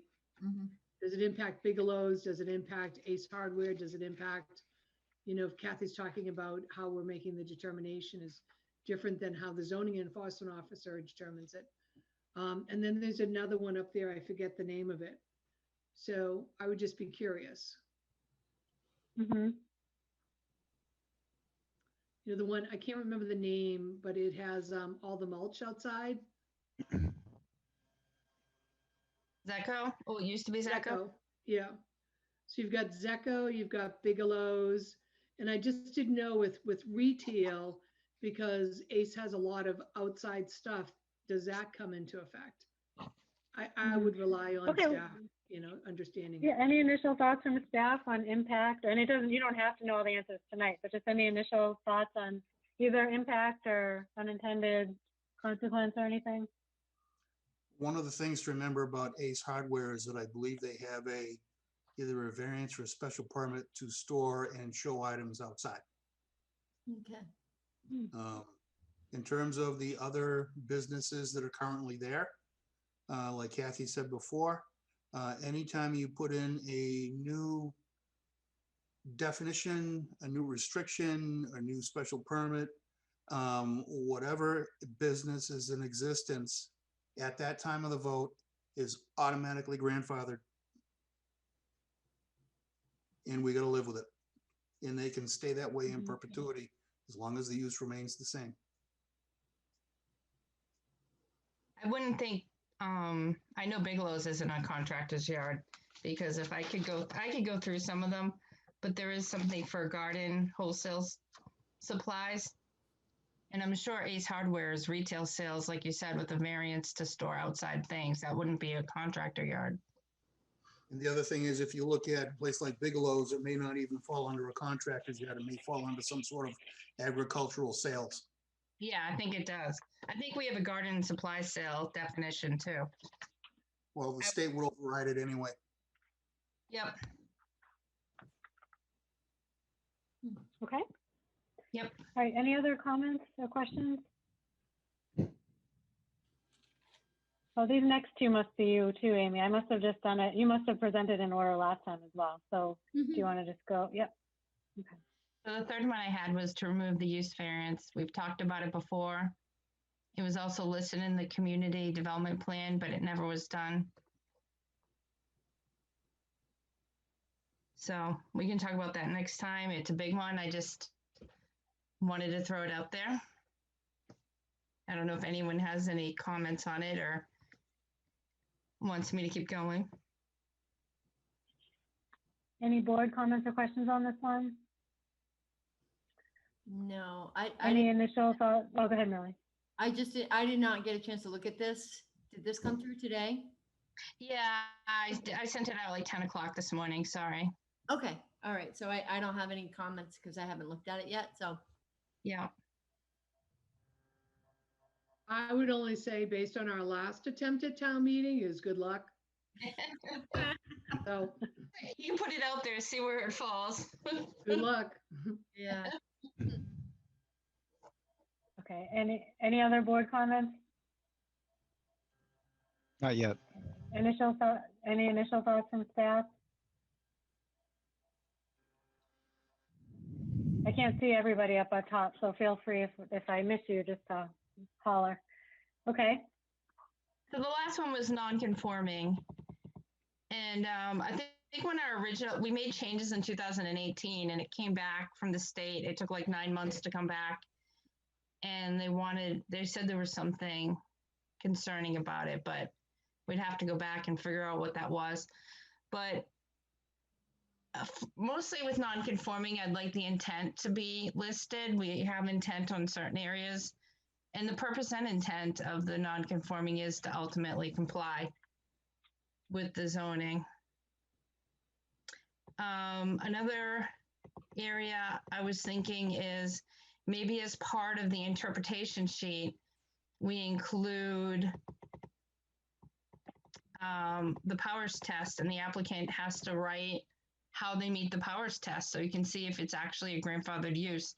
The proof is supposed to fall on them. And if they don't meet the powers test, it has to go in front of the ZBA for non-conforming to non-conforming use. I'm not going to add that to the interpretation sheet. The applicant can bring that up with the special permit granting authority. Okay, well, I just thought this would bring it out in front of the special permit granting authority because sometimes it's not out there. It seems like it falls on the abutters to appeal and to question it when really it's supposed to fall on the applicants to prove that they are grandfathered use. I'm not sure why it keeps falling on the abutters. But according to the packet, and I am taking a class, there's a class that, and anybody else wants to take it, there's a class in December about non-conforming uses. And this will probably be my second time or maybe third, but it's really interesting and it's very tricky.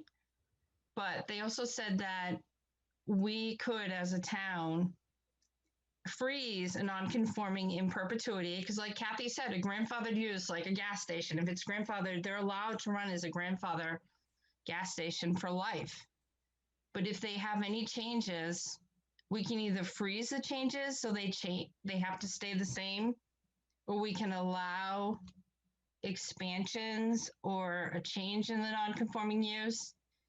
And at this point, since downtown is number one and Main Street is number one, I was recommending that we have the non-conforming use, freeze it in place. Like this says, we can freeze them.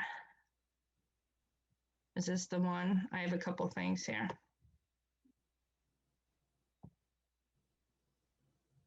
So, but this is like, with the non-conforming, if we wanted to rewrite it and freeze it, I actually think that we may need CMRPC or help to do this one to make sure it's done right. Because we did try to make a change in 2018 and it came back saying that it wasn't exactly how they wanted to see it, I think. So when you scroll up, because you added a purpose and intent, but is that the only part that you have so far, or did you you didn't put a proposed change yet? Yeah, the only part I added so far is a purpose intent, because that was the easy part.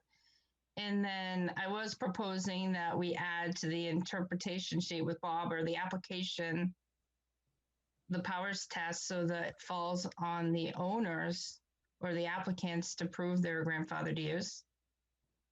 Could you just scroll up to the purpose? I just. Oh, yeah. Sure. Sorry. Okay, there you go.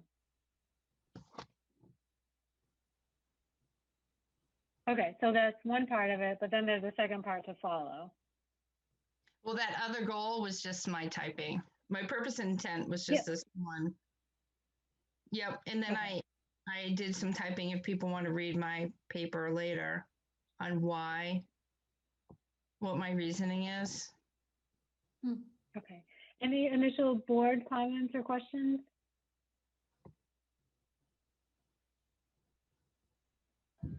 I just have a question, Amy, when you take this information and it's highlighted in the red box, can you just let us know where you're taking it from? Is that where does this come from? All these cut and paste, I'll add it. It's from the CTPC packet that I emailed it to everybody a week or two ago. So you're taking paragraphs out of the packet that are related to this? Yep. So see, I wrote here, right, from the CPTC non-conforming class packet. So someone taught you a class and then this is in the packet? Yep. And this is, okay. Yeah, and maybe then, if you could like reference the page or something so we can go to it and sure. out, you know, I was just wondering where these boxes actually came from. Okay. The information you put down. I can definitely do that. And this is the class they're having again in December. It's the same class.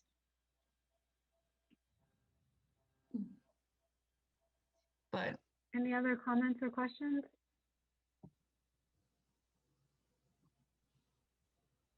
Okay. Any initial feedback from staff? I think I'm just gonna wait until I read it, so. I had one thing too to add, like I've talked about it before and I actually emailed Bob a couple years ago about it, but craft breweries are really big in a lot of towns. And when I initially emailed Bob, to run a craft brewery, we would have to have all sorts of special permits and variances. But I thought what we could do is what like other towns have done, where they have a definition for the craft brewery and then they just put it in their use table. So then if somebody did want to come into town, like say I can't remember the name. It's in Framingham, but it's in a warehouse and it's a pretty popular one. But they use old warehouses because it fits the big kegs, and then they have a tasting room in the front or a little area.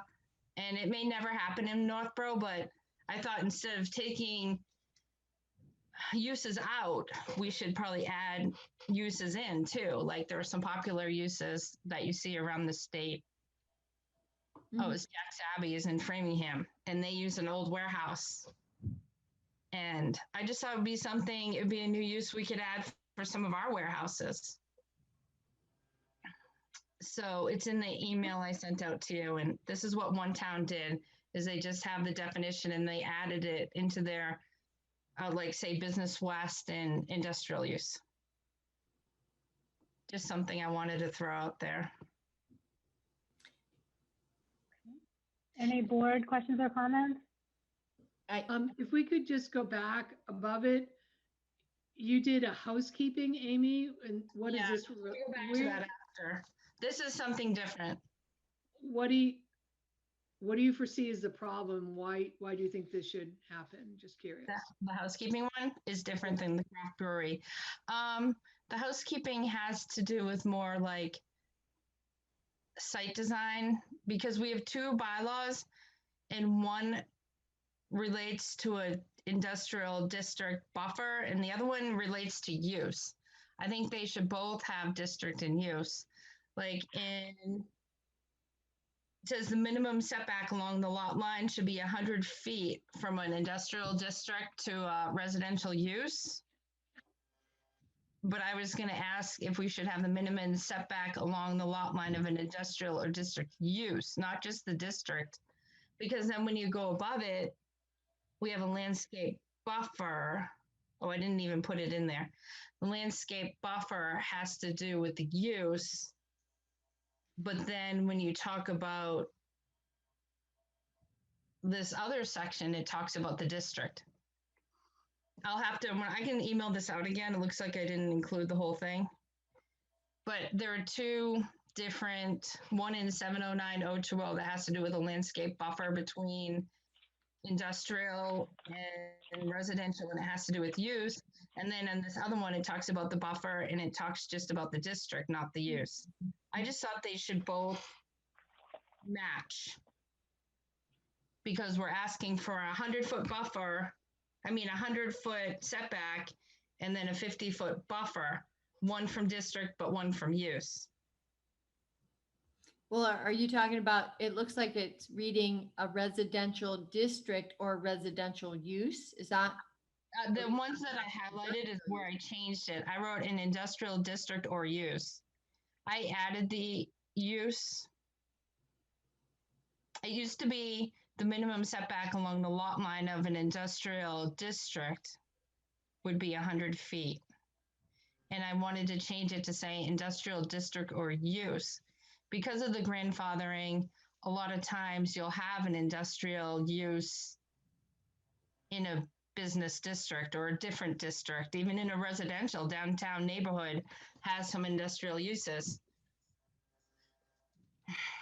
I get it now. And then when you go into the 709-020, it says the landscape buffer between the use, but the other one refers to the district. I was just so you're just saying are the you setback saying could travel. Okay. I was just curious. You're adding, when you highlight something and underline it, that's where you're adding it in? yes. Okay. And then where I put the strike through is I'm taking it out. That's where you're recommending. Okay. Yeah. I guess I was just trying to get them to match, because one says district and one says use. Right, but it looks like you're asking the industrial district or use Yeah. adjacent to a residential or business district or use. Business use, residential use. So I'm confused on the second use going with. I only added the uses in, like this definition was already there. So it's supposed to be 100 feet between industrial district and a residential district. So And then, if somebody changes, if somebody gets a permit for a residential use or a business use, they have to comply now with that. I'm a little, yeah. yeah, I guess, well, right now, if you're in an industrial district, you have to have a 100-foot setback from residential. District, yes. Yeah. But then a lot of times, like recently, there have been there's a use that's an industrial use, but it's next to a residential versus it's not an industrial district. It's an industrial use, but it's in a commercial district. Right. So I see where you're getting to that with the first half of this, but I think it's a little confusing on the second half because when you go on and add residential district or use, you're adding two variances here or two issues. Right. I guess I wanted Just it the district. right. So I was trying to say if it was a use or a district, it should be 100 feet. Because But the use sometimes can get a variance, right? But the district, I mean, I guess I'm not sure that doesn't almost lead to more loopholes, but I'm not sure.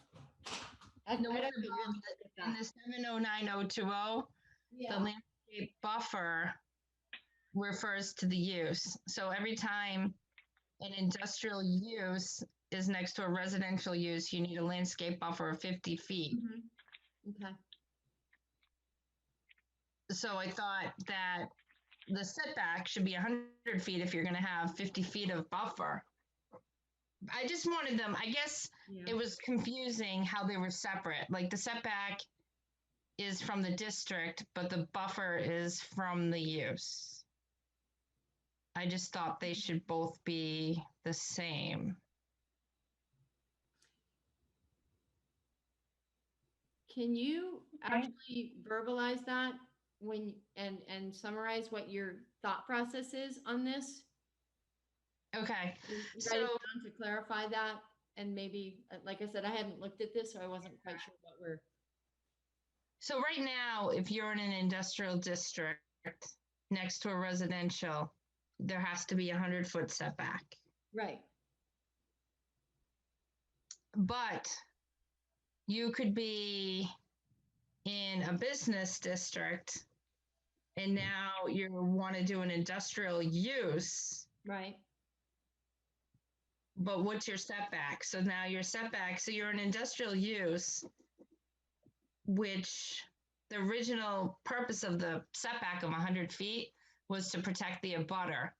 So if you get a variance for an industrial use next to a residential neighborhood, now you don't need the 100-foot buffer. So you're getting around the 100-foot buffer by getting a variance in a business district. I just thought the purpose of the 100-foot setback was to protect the residential uses from the industrial uses. So it doesn't make sense when you're getting a variance in any other district. If you're next to a residential and you're an industrial use, I thought you should still have the 100-foot setback to protect the residents. Because I thought that was the purpose of the 100-foot setback, was to protect the residents.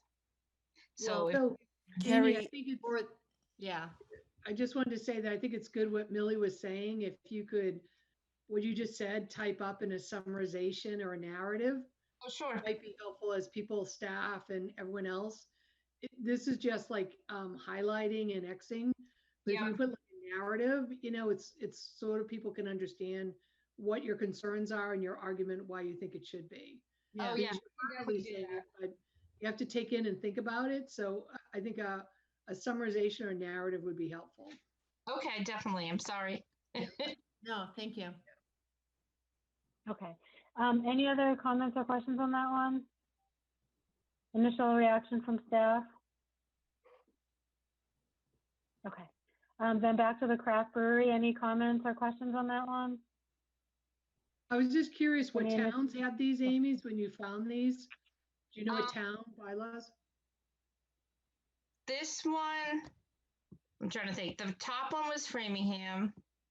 The second one was either Hudson or Grafton. Okay, And they have them in Westboro. So they have them in Westboro, Grafton, and Framingham. I was trying to think of places that have them. I know Marlboro has 3 downtown now, but I didn't go and look at how they did it. yeah, I just looked okay, at Framingham because I know they do it with in the warehouses there with, I forgot the name again already, Jack's Abbey. And a couple years ago when I asked Bob, he said this is how you'd have to do it in Northborough, and it seemed like a lot of special permits and variances, and okay. Can so, you, but I'll write up a summary with that too. can you scroll back up? Do you have a section that talks about distilleries? Because you talked about it, you mention it, but then okay, there it is. Oh, there it is. Every town I went to seemed to have different ways of defining it. Okay. So Okay. I didn't know if maybe that's, Any initial? Okay, Amy, go ahead. oh no, I didn't know if that was something too to ask someone like CMRPC or just another town with how it works. But I know a lot of towns have them now and they're very popular.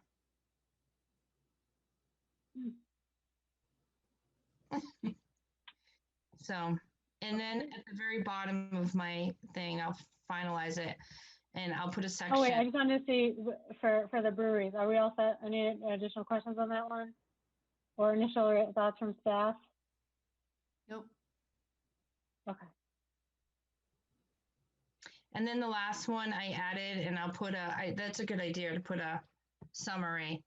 But in case people didn't want to do the use variance, I was thinking maybe we can do like some towns do where they have a list of prohibited uses. And just because I go down this list and commercial slaughtering, cement factories, fertilizers, you know, maybe we could look through this list and asphalt plants, because it seemed like this year we found out a lot of things fall under light manufacturing and processing, and they're in neighborhoods, and I just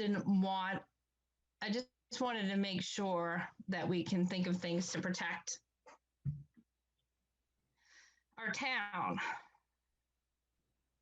So it's at the bottom of this section, and that was more for if the board didn't really want to do a use variance, then maybe we can have a list of prohibited uses that will try to protect the town. Last fall when I met with CMRPC, they're like, Northborough is such a, you know, it's a popular town to live in. You have great schools. You should really look at being more picky on what you allow and prohibit in your town. They thought we could really do some good things. So that's all I have. And I'll put summaries with them and then send them out. Okay. Any Yeah. comments or questions? Oh, go ahead.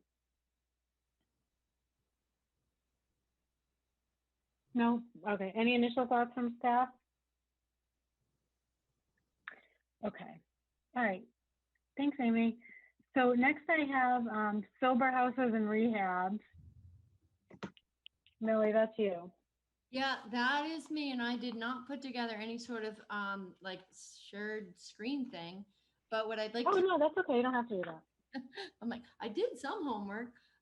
But I think what I'd like to do is do something sort of like what Amy's done for the next time, and maybe talk about what, at least putting in a definition for what a sober house is, and what we have in place now and where we might want to try to work on this. And I know Bob and I think Fred said, you know, we don't really have anything at this time to work with because it's really been the state really doesn't have a lot. So those are things that I'd like to maybe put together a little bit more in a more generalized summary. So Bob, what did you say the complications were last time? Do you mind just reminding us that you can't prevent them, they can't be prohibited, but can you put any guidelines around it? But the only thing you can probably do, because they're a protected class, is reasonable regulations like site plan review and not site plan approval. Mhm. One of the things that I'm discovering is I'm doing my own investigation from the building code side of things, is that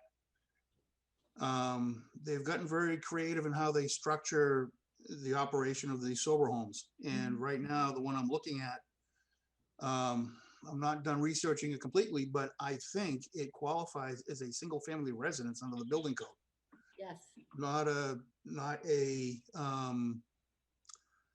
rehab house, not a congregate residence, not a boarding house, not an apartment, none of that stuff.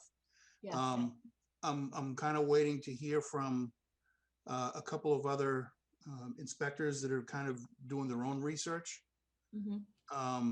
But in terms of, requiring things like sprinkler systems and AAB upgrades and things like that, I don't think we're going to be able to push that far. Yeah. Okay, about the only thing we've been able to do, even with the, the homes we have for, brain injured clients, is that it is still treated under the building code as a residential situation. And about the only thing we can ask for is sprinkler system, especially if you got people who are incapable of self-preservation. Okay, and the people at these sober houses, generally they are capable of their own self-preservation, and they're not temporary. By and large, they're not a temporary stay. They're longer than 30 days. So I can't even treat it like a hotel or a boarding house or something where people typically would be there less than 30 days. The 30-day margin comes in basically because if you live there less than 30 days, you're not really familiar with the building. And if you had to get out at night in the dark, you probably wouldn't be able to do it. If you've been there longer than 30 days, you have some familiarity with the building, and you could find more than one way to escape if you had to get out in a hurry. Okay, so that's kind of the thinking behind the building code in terms of either what's called a transient or a non-transient occupancy. The one I'm looking at now, they've got, some people that have come in, they haven't been there too long, but there's a couple people that are there 2, 3, and 4 years. Okay, so one of the things is, again, you got to be careful with this, because if it's a protected class of people who are in recovery, you are constitutionally limited to what you can do. Yeah, I think that hits a lot of the points where it's basically an unregulated, unlicensed, no oversight in these operations. And so that can create a lot of issues. One of the things that if we can begin to define some of these things and maybe look to see what the state is defining them as, that the word recovery, what's that mean? Well, the state does not have a definition for the sober houses. No, you're right. Yeah. That's the problem. And Right. that you, as a board, you cannot control what goes on inside that building. Right. And all you can do is look at parking, lighting, that sort of thing. Yeah. One of the things that I'm trying to research is, they are self-certified, and they've had a blessing, but no codification at all from DPH. No. Okay, and they are allowed to self-certify their own facilities through this organization called MASH, which is the Massachusetts Association of Sober Homes or Sober Houses. There's about 250 of them in the state. Okay. And they're all flying under the radar in terms of zoning and building. Every one of them. Yeah. Yeah. It's a real pickle, because you want to go in there and assure the safety of these people, and all I can really do is make them conform to something similar to that of a single family house, Right. you know? So quick question, and maybe you don't know the answer. It's okay if you don't. If it's considered a single family residence, we don't actually do site plans for that. So is that a That's right. problem? That's right. Okay. All righty.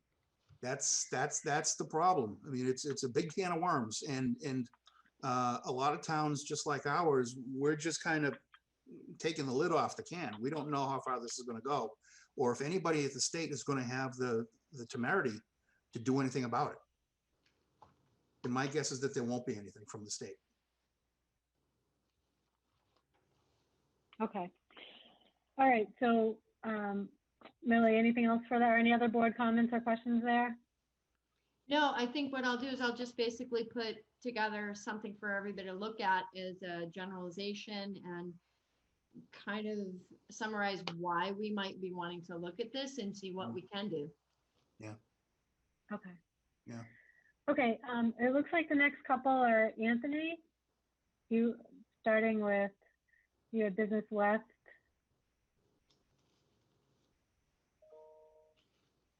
Sorry.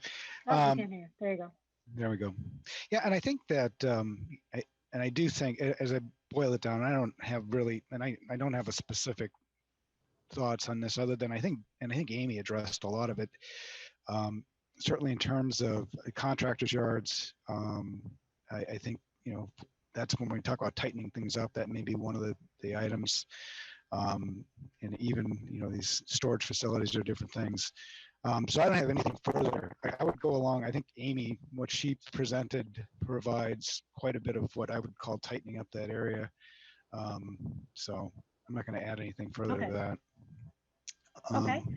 What's our next? The Frontland signs, you sent something over today. Do you want to share your screen?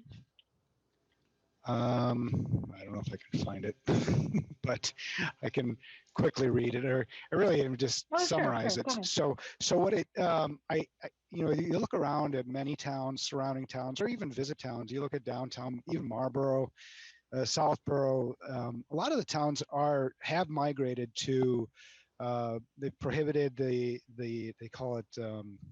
I don't even know what they call it, the back illumination signs, and basically the clear signs where they're lit from the back.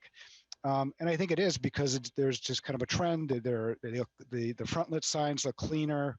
I think they're more attractive. If you even look at our town, once you get down by Southwest Cutoff, like 290 West Main and 269, all those newer retail mixed-use buildings all have front lit signs. They look really clean. I mean, and I think it's just much more of an attractive look. I don't think it's just me because, as I said, many towns are going in that direction. So I'm just thinking along Route 9 or Route 20, not necessarily Route 9. And for example, Southborough, for much of their zoning, they mandated that you have a front lit sign. But they do allow for backlit signs on Route 9, for example, and I would think that would be something similar. So I think just kind of like in cleaning and in the spirit of cleaning up town, downtown and appearances, I think it would be a better look. So that's just my general thought on that. Okay. Any questions or comments from board members? So we actually, had significant input by business owners and residents when we did the sign bylaw. I'm not in favor of this. I think you're probably going to have many business owners come out to oppose it. I think it's a matter of taste. I do think it's different for Southborough because Southborough really doesn't have a downtown like Northborough. Southborough is downtown, a major highway like Route 20 doesn't go through it. There are major source of businesses along Route 9, so they've already addressed that in their bylaw. I think our Route 9 is Route 20, and it's a major highway that goes through town that a lot of businesses are going on. So I think you really need to think this through. I think the last time this happened, all the businesses came out and were opposed to it, and I think you're going to see it happen again. Some new and recent businesses that have gone up, they've used the externally, the rear mounted lighting, to me, it looks fine. I don't have a problem with it. I do just think it's a taste issue. I think some people like the gooseneck with the externally mounted, and some people like the rear lit sign. So I've seen a lot of new ones go up and they look good, and I've seen the other ones go up and they look good. So I do think I have to be honest with the board. I think if you go into signs and you're going to affect small businesses, they will come out and they will oppose it. So, and it's a very big one to go after. So for me, I think you've got a lot on your plate this year. If you decide to do something with signs, you might want to start to, work with some of the community groups about what are your thoughts and stuff like that. But we've done this before, much like the use agreements, the use going to town meeting, and it's just come back and the residents weren't supportive of it. So, you have a list here that has 15 items on it. That's a lot of items to even think about going to town meeting in a short period of time that you're just starting to talk about just in the beginning of December. And you have a lot of other stuff coming before you that you have to get. So you're literally talking about you have maybe 4 meetings to discuss all these items.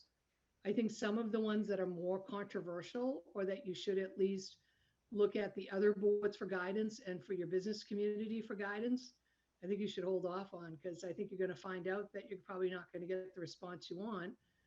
And I've gone before town meeting where that happens, and there's a certain expectation that we come before them, and we don't have, and we talk about this a lot, and unintended consequences for businesses.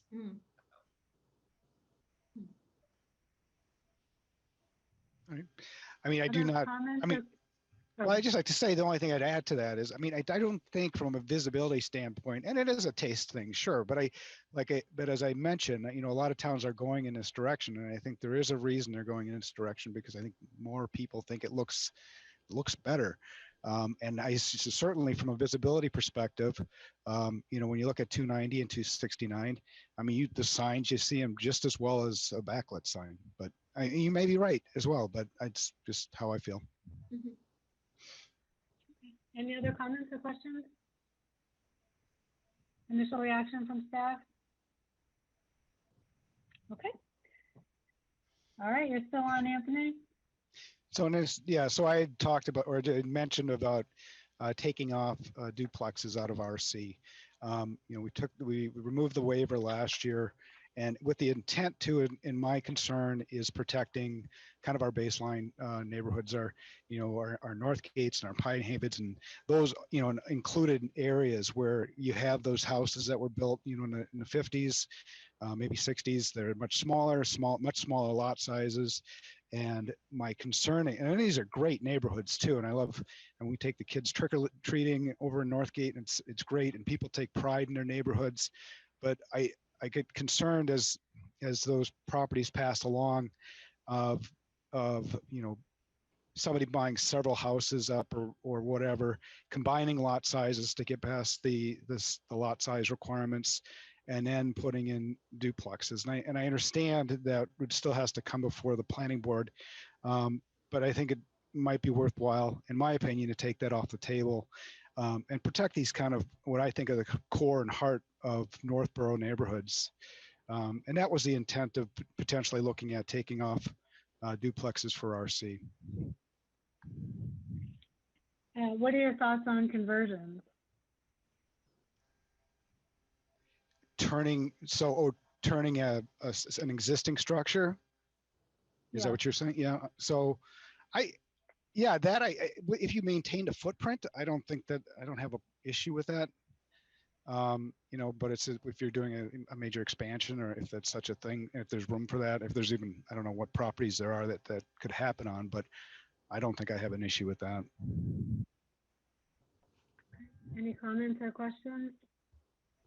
I think conversions would be good for like Main Street residential. I think looking back to, I think it was the 2009 when I was looking over the bylaw changes, I was reading the minutes, and they talked about the historic homes on Main Street And I think they talked about how duplexes and conversions, they didn't expect it to be tear downs and rebuilds. So I don't know. I think conversions sound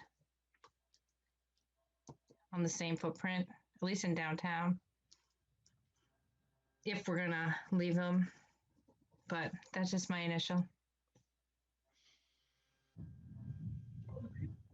Any other comments or questions? Initial reaction from staff? Okay. I'm next with accessory dwelling. So I had sent over, let's see, just some information, and I'm still looking to see where this House bill is going, or if it's even still going, or what the path is. But basically, Bob or Kathy, I know I told you didn't have to read it and be ready to speak on it. I don't know if you happen to see it at all or know anything about it. Have you caught wind of anything about this type of House bill, or no? Nothing? That's okay. It sounds like at a state level, they're pushing the availability of accessory dwelling that allows for up to 2 bedrooms, the 900 square feet, and it's really geared towards either, let's see how they word it here. Sorry, oops, I can share my screen as well. Did I pull up the right one? No, I'm in the wrong bill. There we go.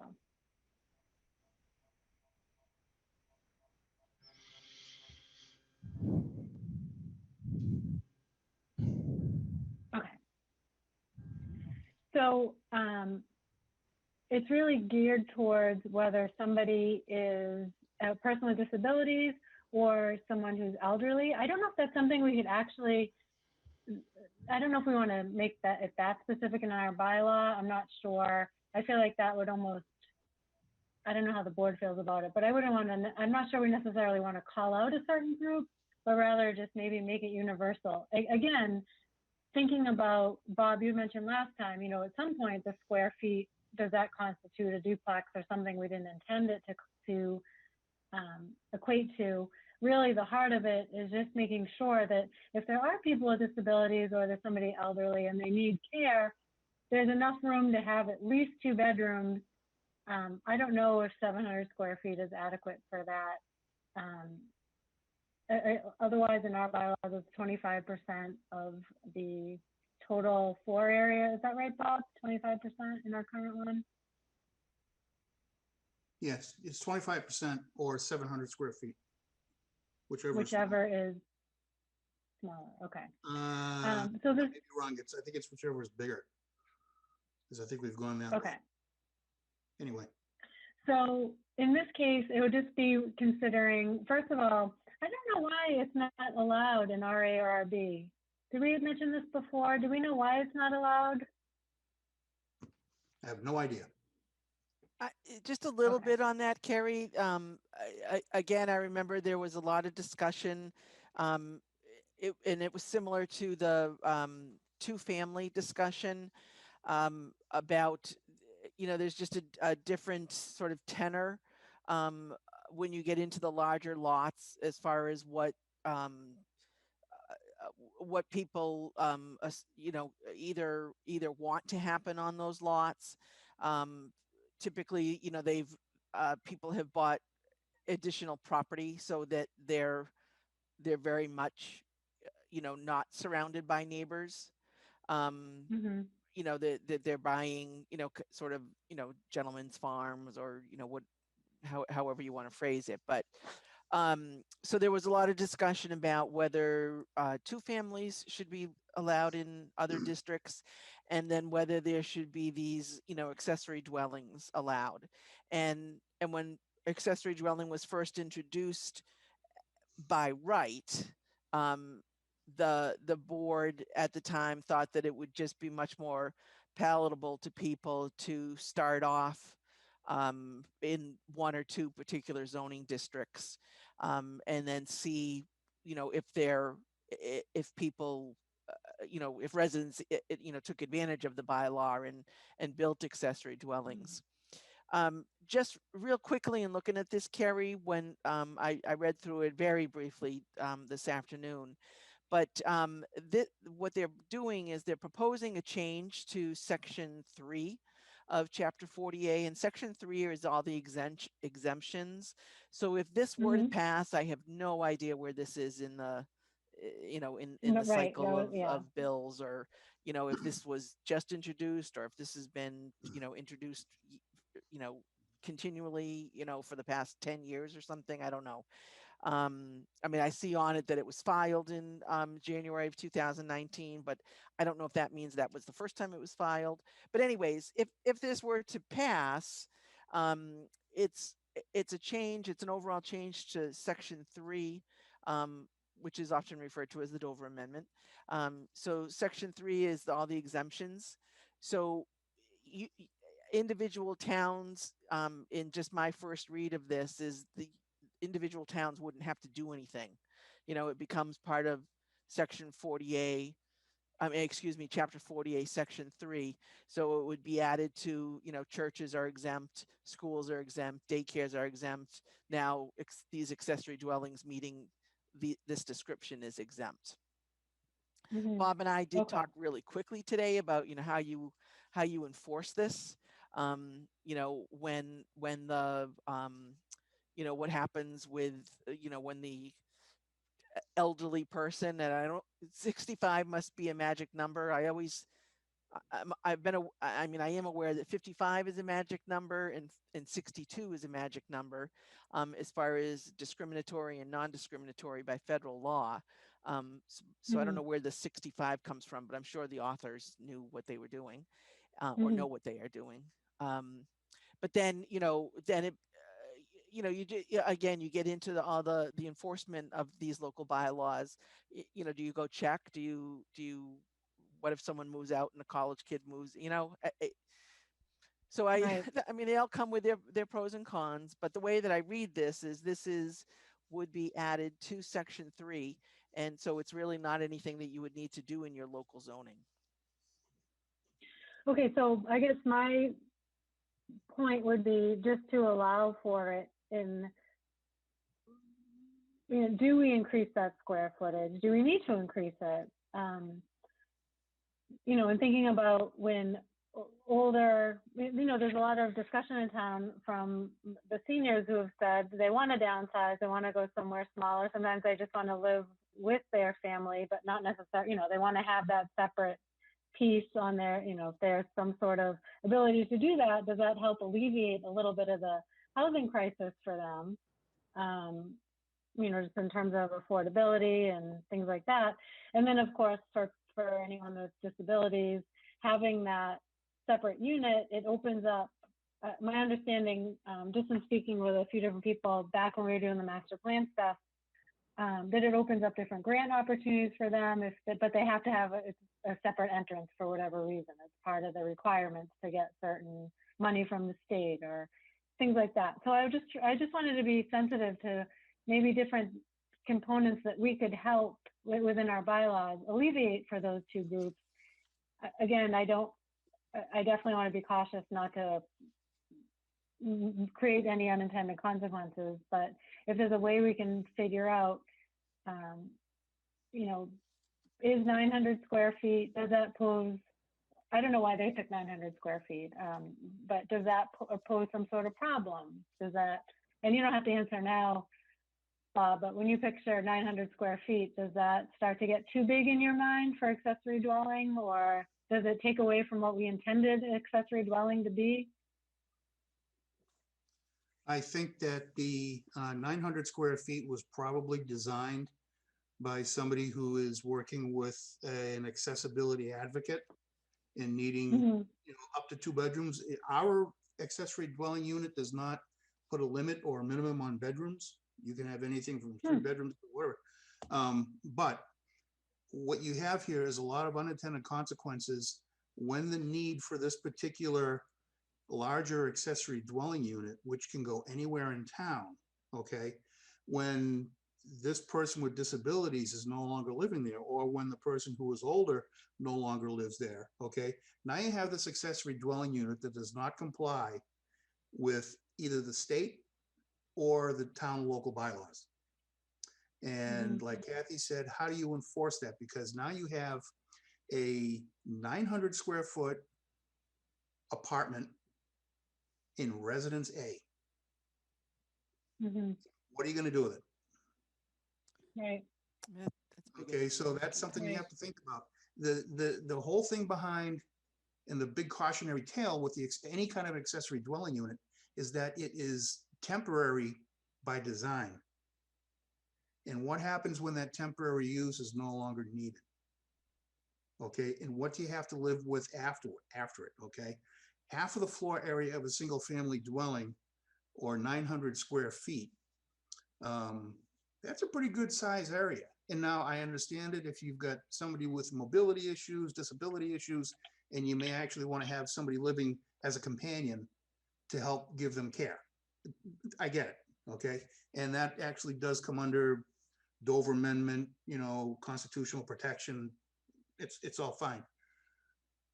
But like I said before, when the use, which is temporary, goes away, and temporary means anywhere from 2 weeks to 30 years, who knows? It's going to be an issue that's going to start blowing up. So Mhm. I would just, just be aware of what can happen down the road. Okay. That's a good point. All right, maybe, you know what I'll do is I'll poke around a little bit and see if I see anything just in a couple of our surrounding neighbors, and see how they cover it, or maybe the bylaw's fine the way it is. I mean, Well, Carrie, this appears to be a state thing that's going in Chapter 3, which is all Mhm. your exemptions. And if it goes that way, we really don't have anything we can do about it. We're going to have to Mhm. live with it, suck it up. But in terms of changing our current ADU requirements to echo this, Yeah, I see what you're saying in terms about of that. size, I think it defeats the purpose and intent of the accessory dwelling unit. Mhm. Kathy, were you gonna say something? yeah, I was just going to say, I mean, and Michelle is more familiar with this than us, more with me, but you have a lot of homes in this town that are between 850, 900 square feet. I mean, today, a single family house, that people are living in, just to give you a scale. That is the single family house on the lot. Okay. That's true. Michelle, Like do you have any most of the thoughts on this? houses- Yeah. I was just going to say most of the properties in Pine Haven, those ranches, when you look at your first floor, your 3 bedrooms, 1 bathroom, kitchen, living room, like dining area, those are all 900 to 1,000 square feet. Oh. Yeah. Okay. So just, All just right. to give you a scale, it's always helpful to think about what it may or may not look like. Yeah. Okay, so I need to think about that a little bit. Those are good points. Just to keep things moving along, the other one that I had proposed was just fixing the language under groundwater special permits. I just grabbed this from one of the other sections that covers it more clearly. I thought it belonged under the procedures for issuance of special permits in this section here. It's actually not 763. I'm still using my yellow book because all my stickies are in it. But I don't want to create extensive renumbering where if we did move forward with this one, it's a 10-page proposal just to add this. So I don't know if staff has a recommendation on a better spot if we were to pursue this, but it was just some simple language just to tighten it up and make it more clear for people. I don't know if there are any comments or questions from board members or any initial reaction from staff. Carrie, I think I have just, what I have is just what you, in the email that you sent out. So I don't know what section you're referring to. And I don't know what, to tighten it up means? Like to tighten up what in the groundwater? Oh, I'm sorry. Yep, sorry. Just, oops, I lost my page. Can you still see my Word document? Yeah, it's the bill is up. Oh, okay. Yeah. Oh, the bill is up. I'm sorry. Okay. That's I'm not okay. sharing the right screen. That's the problem. Alrighty. Let's see. Okay. Oh, there you go. Here's what I thought you were looking at. Yep, sorry. So this probably is not right, 763, but this is what I was thinking for just the general language to add. It was just grabbed from a similar, from a different special permit. It's just a few sentences, but what I was saying is I didn't want to create some extensive renumbering here. I don't know if there's a better spot for it or should we move forward with it. It's really just to make it clear. We have a lot of discussion and debate over it, and I think the intent was to look at the special permit criteria for this special permit. So I just made that more explicit by matching it to the other language. So if there are any questions or comments from anyone on that.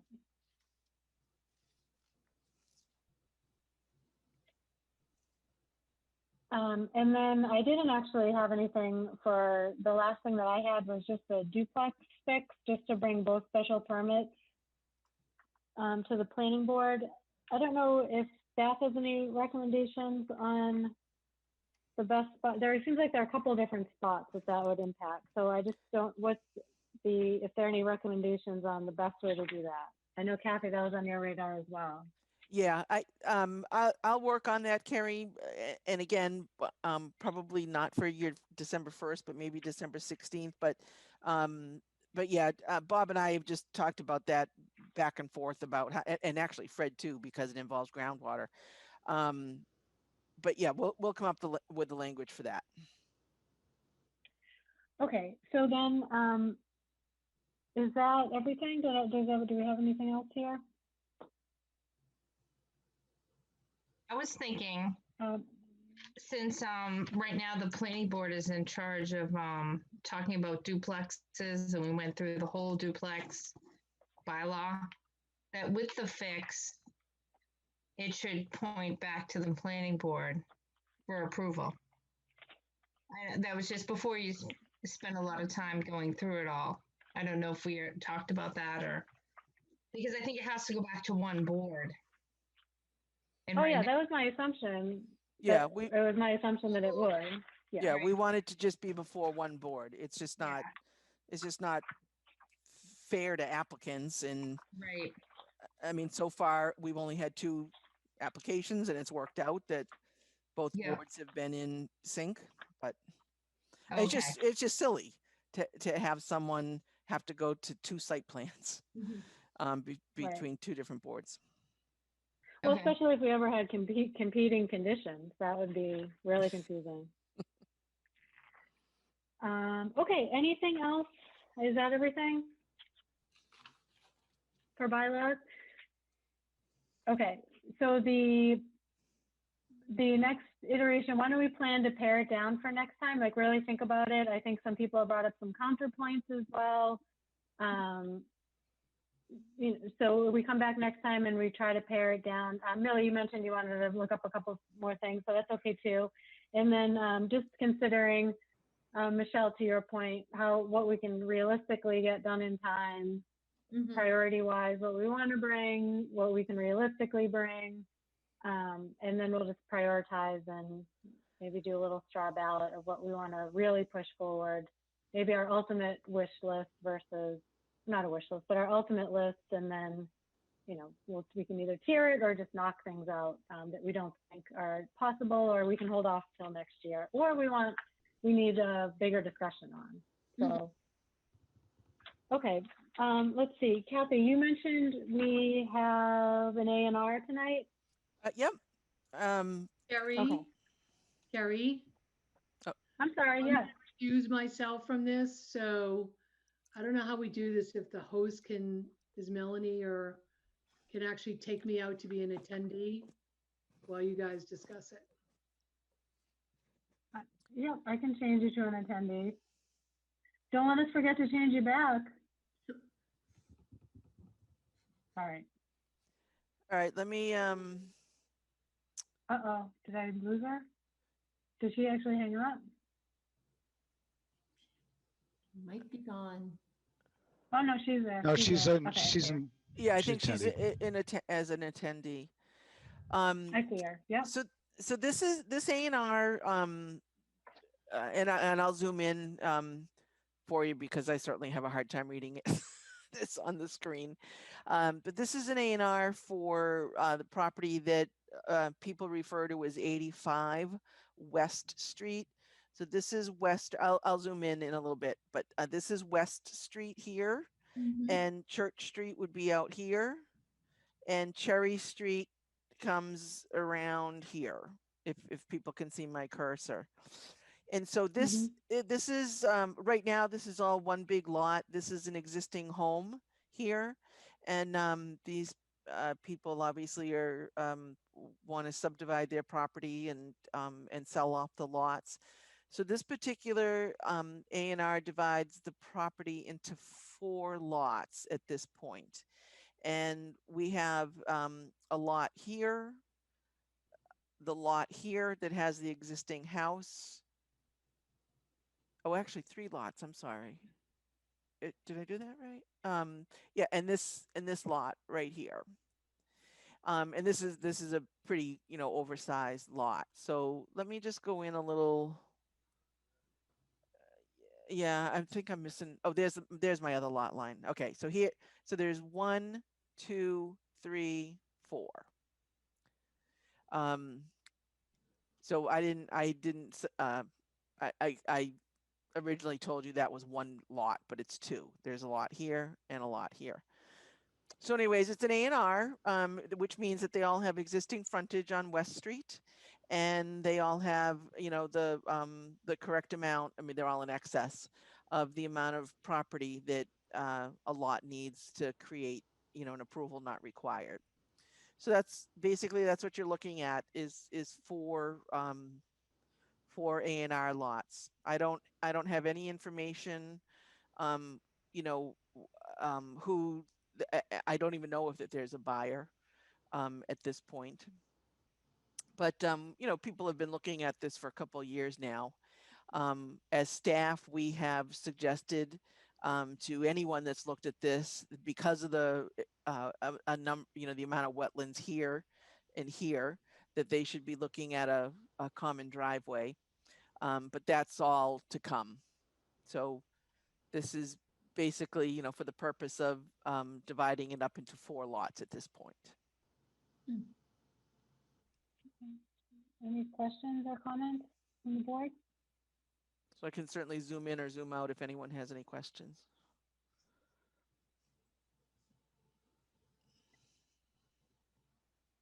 No. So if you zoom into the top, that corner, so right next to the lot, This it one? looks like, right. So if you zoom into that area for a second, what's on the other side of that? That's not their property, that's the other lot. Oh, okay, Correct. that's the property line. Yeah, there's I an see. there's an Okay. existing house, and there's I see. houses, from here to Church Street. There's at least a couple common driveways here, between here and Church Street. And then across the street is mostly state, at least in this immediate area, is mostly state-owned land, and it's not shown on this plan, but over in here is all protected state property, and the Trails Committee has a couple trails through there. Okay, any other questions or comments? No. So Carrie, when I redo the decision tomorrow afternoon is when I've got meetings in the morning, but again, you and I can just coordinate, and I'll have you sign this and the decision.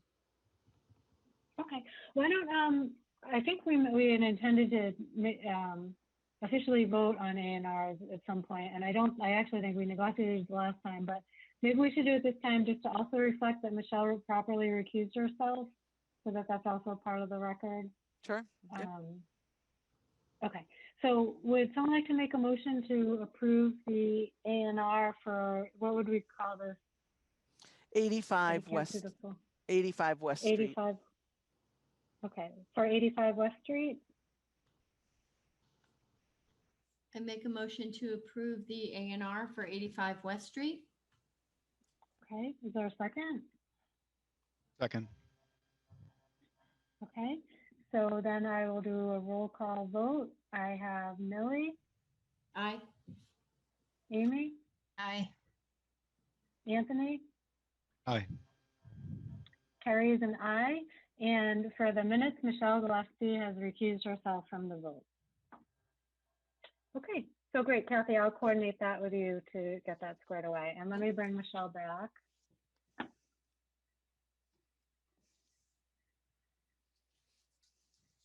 Okay, and for the minutes, Melanie, Michelle Gillespie is rejoining the board. Nope, there's Melanie, and there's Michelle. Okay, hi, Michelle. Okay, great. So before we close, and I'm hoping that I'm targeting a 9 p.m. end, we have to wrap up this memo, this 50 Southwest memo, is there anything else that we must cover this evening? Any subcommittee updates? The only Okay. two things I had left, Carrie, were the, 2 sets of minutes if you wanted to do those, or if people had had a chance to look at the, October 20th, and then just the memo for 50 Southwest cutoff. The applicant is actually coming back before the design review committee for, it should be the final time. On this Thursday morning, 8:30, there's a design review committee meeting, and then the ZBA will pick this back up at their meeting on the 24th, next Tuesday, a week Okay. from today. Okay, so where we last left it is we had a draft of the memo, and we were going to go back and listen and find out what the board had discussed to see if there is, just in speaking about what we wanted to add to the memo. Did anybody go back? I know I went back. Did anyone else go back and see that anything else we wanted to include? I did. Amy? Yep. I would probably have to share because it was easier for me to mark up the memo than it would be to just speak it out loud. Sure. So, okay, let me see how I do this.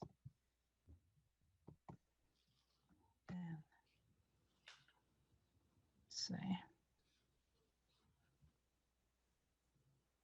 Let's be this. Do you see that? Yeah. Okay. Well, just the top of it. Yep. Oh, you can only see the top? I can see the whole. Oh, yeah. Well, I see what you're saying. Okay. I just have to move so I can scroll down. All right. I went back and watched too. And I did see from our minutes that we did, not in our minutes, but even from the video, that we did talk about the use and variances and grandfathering. So I added a couple points. The first point I added was the planning board held a discussion on the merits of whether the use is grandfathered use and whether or not the site plan should be denied and proper special permits variances be requested.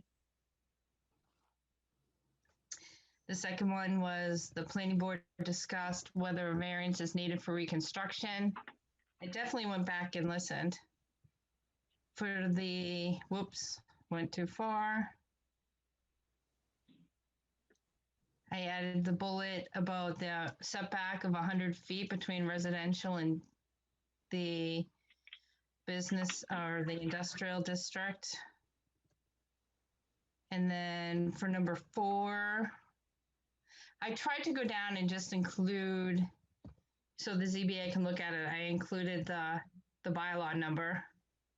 So number 4, it says any industrial use abutting a residential district would need an open space area of at least 50 feet. Instead of writing out a sentence, I just included the zoning bylaw. And this is how I see if when I talk about 3 and 4, that's when that's where I got the idea that those two should match because they kind of go together.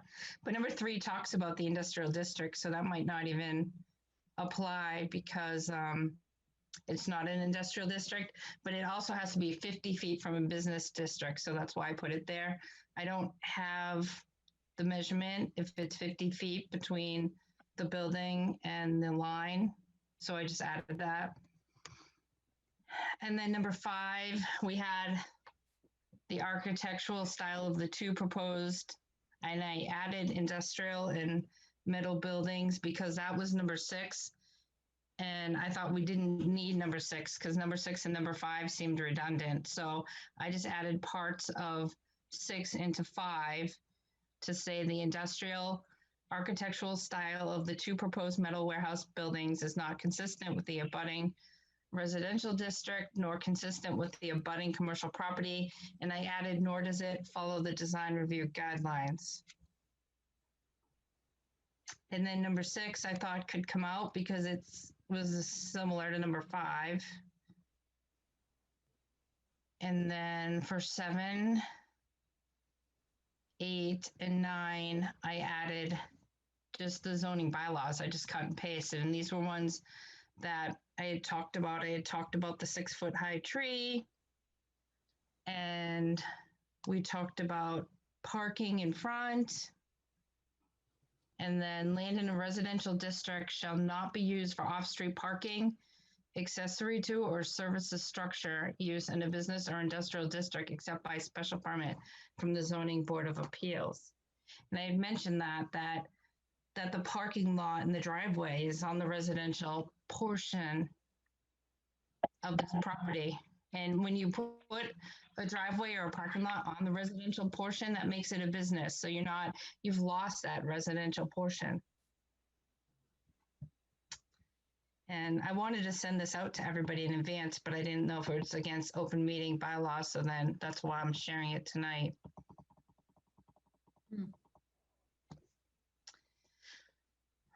So these are all bylaws that go along with site plan.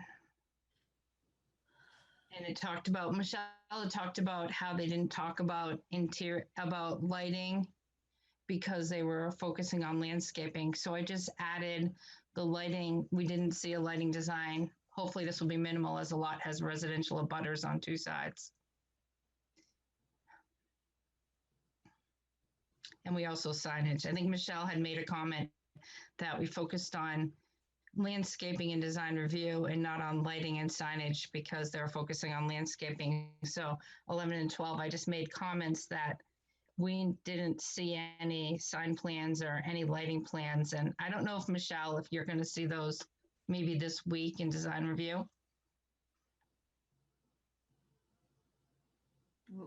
Where'd she go?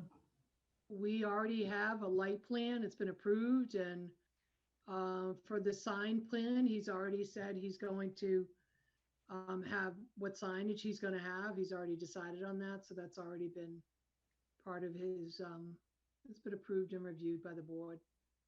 By the design review board? Mm-hmm. Mm-hmm. Okay. Well, I guess it's part of Now, our site plan review. I think Sure. what you need to understand is that this applicant is going to put a sign out on the street, which is required as you enter, which has the number of the building. He's not going to put a sign up on any of the building yet because he doesn't know who his, tenants are, right? Doesn't know if it's Joe the electrician or Bob the plumber or whatever, right? But then he has the right to follow the sign bylaw, and he's allowed a certain amount of signage on his building. So Bob Federico can talk to you about that, but he has not indicated if there's going to be signs on the building or not. Right now, he doesn't know who his tenants are for that. Okay, But so they the will sign have out front, it just has the number. It doesn't have a list of tenants. I think Kathy, didn't he say that he might be doing the same as what he's doing at his building next door? So he is. Yeah. Doing it similar to the building next door. What does he have next door? I don't know. So I don't think we can, I'm not sure that we should talk about the plan itself, but just focus on, like, maybe if we just want to include the bylaw as a note. So it looks like most of these are just bylaws, like verbatim, except for like noting we didn't see a sign plan, which we didn't. We didn't see a lighting plan, which I don't think we did. So that's true. So if these are just literally just putting the bylaws down, is that what this is? The couple that you have here? Yep. Because these were all things for the site plan review, and when we talked about them, we said, we hadn't seen it. So I don't know if we even want to include the lighting or the sign plan on this memo. I was just hoping that if the design review didn't review it, the ZBA would know that nobody had reviewed it. So maybe they would have to, review it more. It's not that we were ignoring the signs and the lights, because that's usually part of the site plan review, but it's just that we didn't see any plan for it. I guess that's what I was trying to state. Okay, well, that's true. We didn't see a plan for either. So design review will have their own memo, and then they'll put whatever their recommendations are, if any, for lighting or signs. So this looks like it's just putting the bylaw and the fact that we didn't see it. Right, and I did write, hopefully this will be minimal, but I could take it out. That was my comment. So I could even take that part out. Yeah, maybe we just keep those. Well, this is just the board, obviously this is however the board feels. But my suggestion would just be, if those are the bylaws, that's fine. And maybe just noting we didn't see the plan, which is true. And then maybe just take out the hopefully this will be minimal.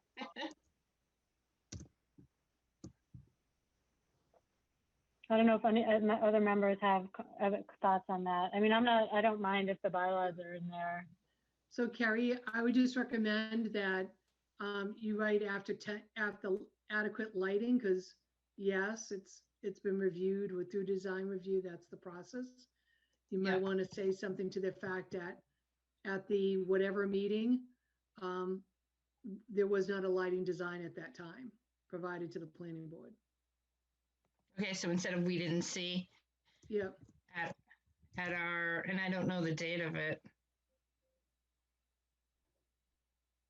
Do you remember the date that we met? The 6th, October 6th. No, I don't. I think it was the one after that we didn't see it, because the draft was written, the original draft was written October 15th. But I thought the planning board meeting we discussed it at was the 6th, right? Yep. Never mind. Yep. Okay. It's hard enough to know what day it is, Millie. I know. Right. Never mind. Instead of should I say as of 10/6/2020, we didn't say or just, I can just leave it like that.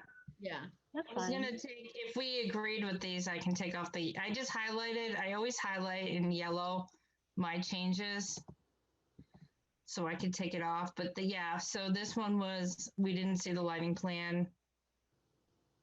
Mm-hmm. And then this one, we didn't see the sign plan.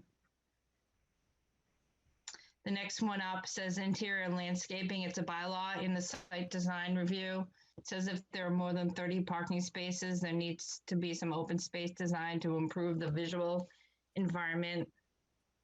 It is needed to break up the expansive vehicles and paved areas and to provide beautification of parking facilities. I don't know if we want to include it or we don't. It has to do with really big, expansive parking spaces. They sometimes put landscaping in the parking lot to break it up.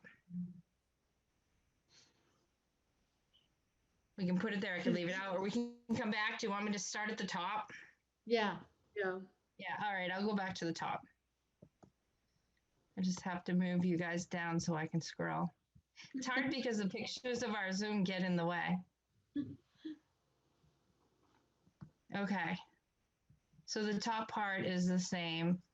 I added the bullet number 1 after reviewing the video because we had a discussion on the merits of whether it was a grandfathered use and whether or not the site plan should be denied and proper special permits variances requested. I had the presentation, but then we were also discussing it. Mhm. I have it written down too, the time. So I didn't know if everybody agrees to leave it. No, It's that's up to true. I the- did go back and we did want to note that we had that discussion. We didn't necessarily come to a conclusion. We just wanted to note to the ZBA that we had talked about it for, for them to consider as part of their own discussion. So that seems accurate to me. Does everybody agree? Should I leave it? Yeah. Okay. And then we also discussed whether a variance was needed for reconstruction. Mhm. And I added the bylaw there. So if they want to look it up. Yep. So for the third one down, minimum setback line between residential or the business district shall be 100 feet and 50 feet. 50 feet between business and residential and 100 between industrial and residential. This is a industrial use, but it's in a business district. So I guess you would need a 50-foot buffer if you go by that. That's what's confusing to me. Yeah. Is when you're putting an industrial use into a business district, what setback do you use? Right. But this is just the specific the exact bylaw. Yeah, this is the exact bylaw. I just cut and pasted Okay. it. So we could just leave that. We talked about it, but we didn't come to any conclusion, but the bylaw's there, so. And then for number 4, the original one started with the landscape buffer proposed along the property line. All I did was add the bylaw that had to go with that. For any industrial use abutting a residential district, there needs to be 50 feet required to mitigate the impacts of the industrial use on the abutting residential district. That's the exact bylaw.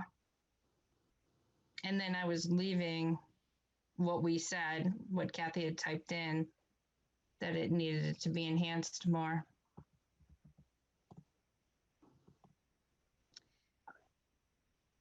And then I just took out is the variance needed because I just put the bylaw there. And then they can decide if the variance is needed. I don't know, do we need to say it?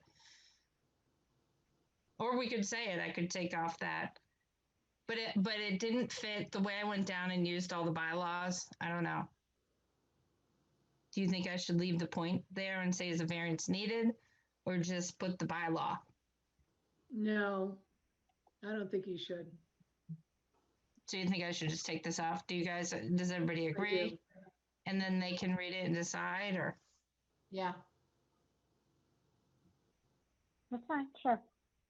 It's up to everybody. I don't want to. It was just easier for me to type it on than try to speak it. So 5 and 6, can you see both of them? They were kind of similar. Mm-hmm. So I was trying to merge parts of 6 into 5 Can to you go have back just up one. to number 4? Oh, sure. So you're stating the bylaw right there for any, and then the landscape buffer, that sentence, who put that in? That's what Kathy had originally put in. Okay. So you just added the bylaw before Kathy's initial statement. Yeah. Okay. So it just Okay. didn't look like we were saying that it had to be enhanced. I was trying to put the bylaw there to say why it needed to be enhanced, I guess.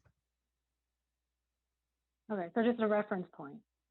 Right, because it says 50 feet shall be required, and so. Okay. And then when I went down to 5 and 6, they looked similar, so I tried to merge it and maybe just leave 5. So can I just say that I think this is your interpretation. We have two architects on the board who really liked the new design of the building. I feel like if we had the new building and it was made out of wood, is it the product material that you're opposed to? Is it a piece of metal versus a piece of wood? But we had talked about it, and this is actually what was typed up originally, not me. But I think I did add the metal warehouse. But if you look through the design review guidelines, there's no metal buildings in commercial zones. Like the commercial zones, it actually talks about a colonial style architectural building. It like metal warehouses, when you look through the design review guidelines, it says it should be this, not that. Pick this, not that. And it gives examples. With all the this and not that, none of them are metal warehouse buildings, because metal warehouse buildings. I think, Amy, you're confusing it. The style of the building doesn't look like it's like architecturally, they're improving it. Like the architects worked with the applicant on 4 meetings to improve the architectural. I'm not an architect, they're an architect. Yeah. 2 skilled architects. All right. And they changed the look to make it more reflective. It's just the material. Think about it that way. Like it could be wood. It could, like for some, let me just give you an example. A lot of times on the planning board, on the design review, we will often say to an applicant, we would like you to use hardy plank board. Why? Because it lasts longer. And on a commercial building that's going to be around a long time, a hardy plank material, it looks much better, lasts longer, has a nicer look to it than vinyl siding, right? But 2 different types of material, right? Still the style and the look is the same, but you have 2 different types of building materials. You have vinyl siding and hardy plank board.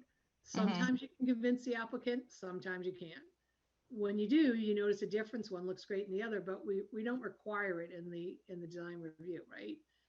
His product is a metal. There's also some wood involved, but it's a product. It's a byproduct. I don't think it has to do with design. I think you can listen in on the meeting, but I think they've gone to great lengths to try to change it to make it more reflective of meeting the architectural style to flow throughout, to even matching the building next door to it.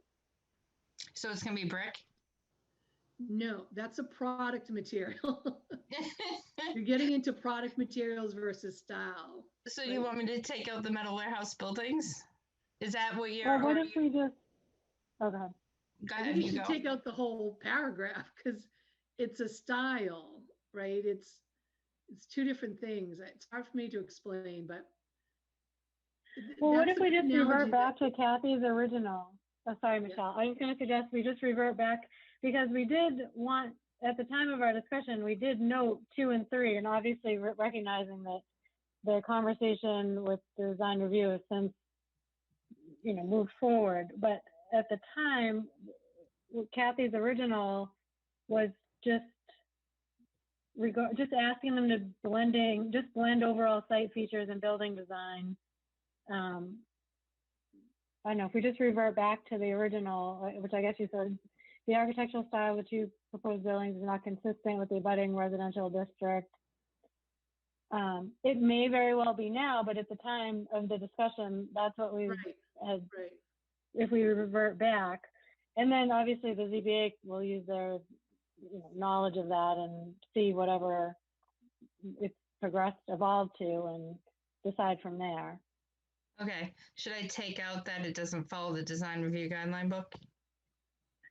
Well, I'm just suggesting we revert back to the original, what was 2 and 3, and then that will actually cover, we know for sure it covered what we did discuss to include in the memo. Okay.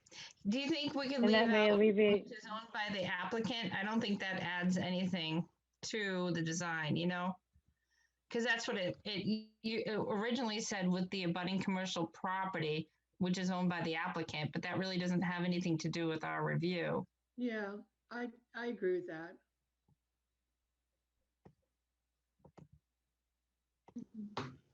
I agree with that. I mean, I think what it is when someone on the ZBA reads number 5, they're gonna, hopefully the applicant is gonna say, yes, at the time we presented this to the planning board, Right. we had a different rendering, but since then we Yeah. spent 4 or 5 meetings working on this, and this is the end result. Okay, so this, I think, is back to the original. Does anyone have the Yeah, original? that is back. Yep, I'm looking at it now. So you only took out which is owned by the applicant. And then the next one, if you just revert the next one back, it was just Okay. saying overall it needs to be in line. I don't know if that's Yeah. redundant or not, but it must have been, we noted it to include it. So I just want to be mindful of what we wanted to include when we discussed it. Right. So I'll take this out. You have the original, right? Was need in there? Yep. Overall, the 2 buildings need to be, Yep, need is there. and it must have a B, right? Need to be. Yep.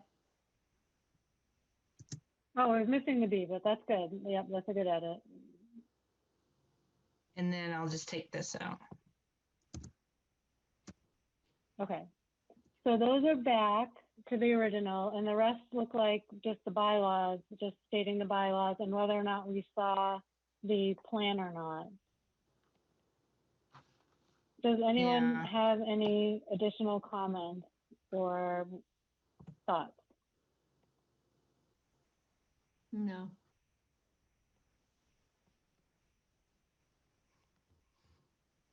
Uh-oh. I just deleted something.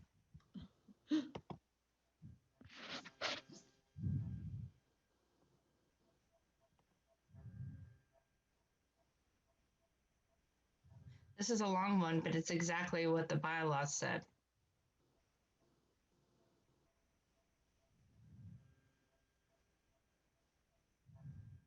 Okay.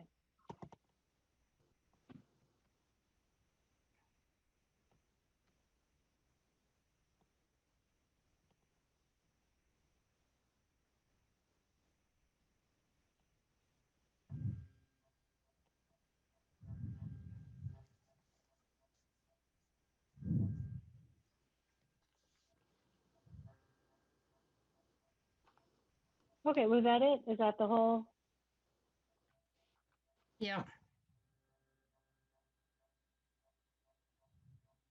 Okay, does anyone else have any other comments or questions? No. No.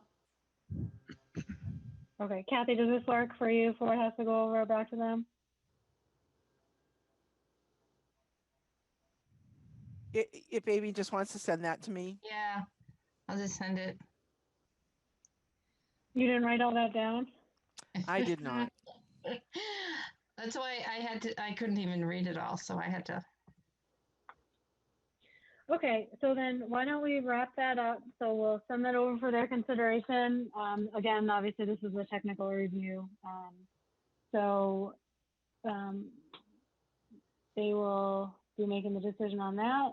And why don't, if we just have the minutes left, I was targeting 9 o'clock. So if it's not if anybody wants to do the minutes, we can, but otherwise I'm thinking, why don't we try to wrap up and make it a less late of an evening? Does that sound okay? Yeah, I have a lot of changes to the minutes, so it would take a while. Yep. Okay.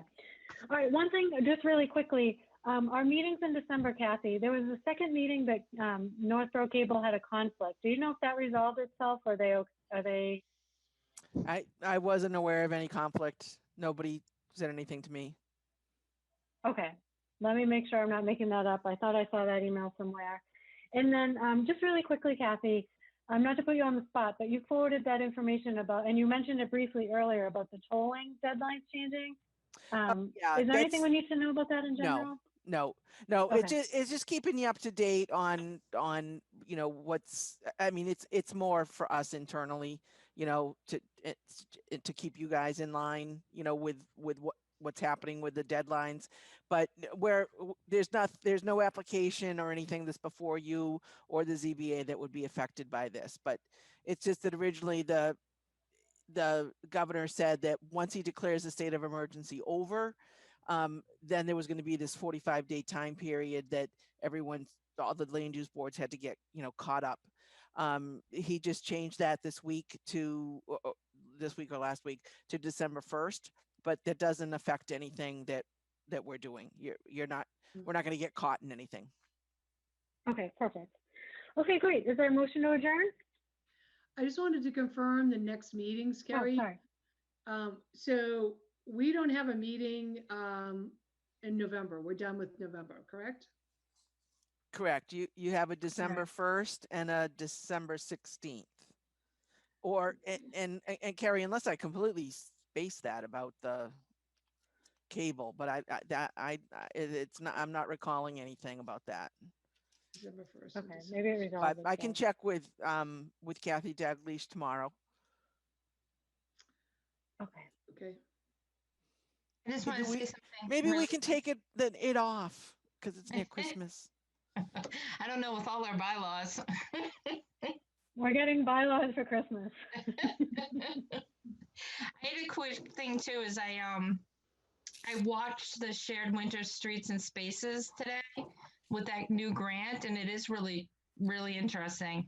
And you can apply for up to $300,000, and it does have to do with sidewalks and bike trails. And there's it was an hour and a half today, and there's another webinar on Thursday, and I'm going to watch that too. But I've got my mind thinking about what we can apply for, because there has to be something, between parking and sidewalks and trails. And the thing today was an hour and a half, but the guy was so enthusiastic. It was actually fun to watch. He was just talking about how winter is all perception, and that it's all in how you portray it. And there are so many countries that spend so much time outside in the winter, and how you can make your town light and fun. And it talked a lot about, plowing sidewalks and plowing. I know they plow down around 135 just so people can get out. They said with COVID-19, their mental health, and for all sorts of mental health reasons, people are going to need to get out of the house, and you can social distance outside. And they just were very enthusiastic on things you can do with your town to make it a fun outdoor adventure. But Ice skating on town common. Well, yeah, ice skating on the town common, and it talked about lighting, but and they even said just even offering cocoa gets people out and excited, and you can there was just simple little things, but it was very enthusiastic. It was fun to watch, but I'll have to put together my thoughts and share them with everybody. But I'm hoping cool. 300,000. I'll find a place. All right, is there a motion to adjourn? Yeah, just one sec. Carrie, on our next two planning board meetings, any chance you can start at 7 p.m. instead of 6 p.m.? Sure, that's fine with me, whatever you guys want. I don't know, staff, does that work for you, or? Yeah, it works for us, but you guys can't finish at 9:30 with the 6 o'clock start time. What about 6:30, Michelle? Does that work?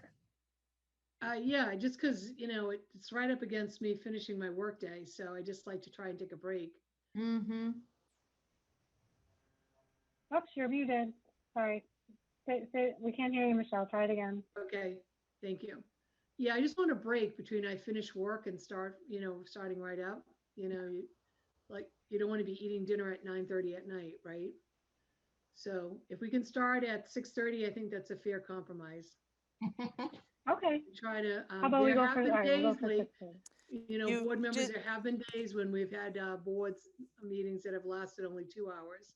Just so you know, for the first, you have to start at 6 because you've already continued a hearing to 6 o'clock. Okay, so we'll do the December 1st at 6, but maybe give ourselves a little holiday present and start the 16th meeting at 6:30 and end at 8:30 maybe? Be nice. We could Yes. all hope. Nice goal to shoot for. All right, sounds good. Motion to adjourn. I make a motion to adjourn. Second. Second. Yep. Okay, all in favor, Millie, Aye. Amy, Aye. Michelle, Aye. Anthony? Aye. And Carrie's an aye. Happy Thanksgiving, everybody. Happy Thanksgiving. Thank you. Good night. Bye. Aye.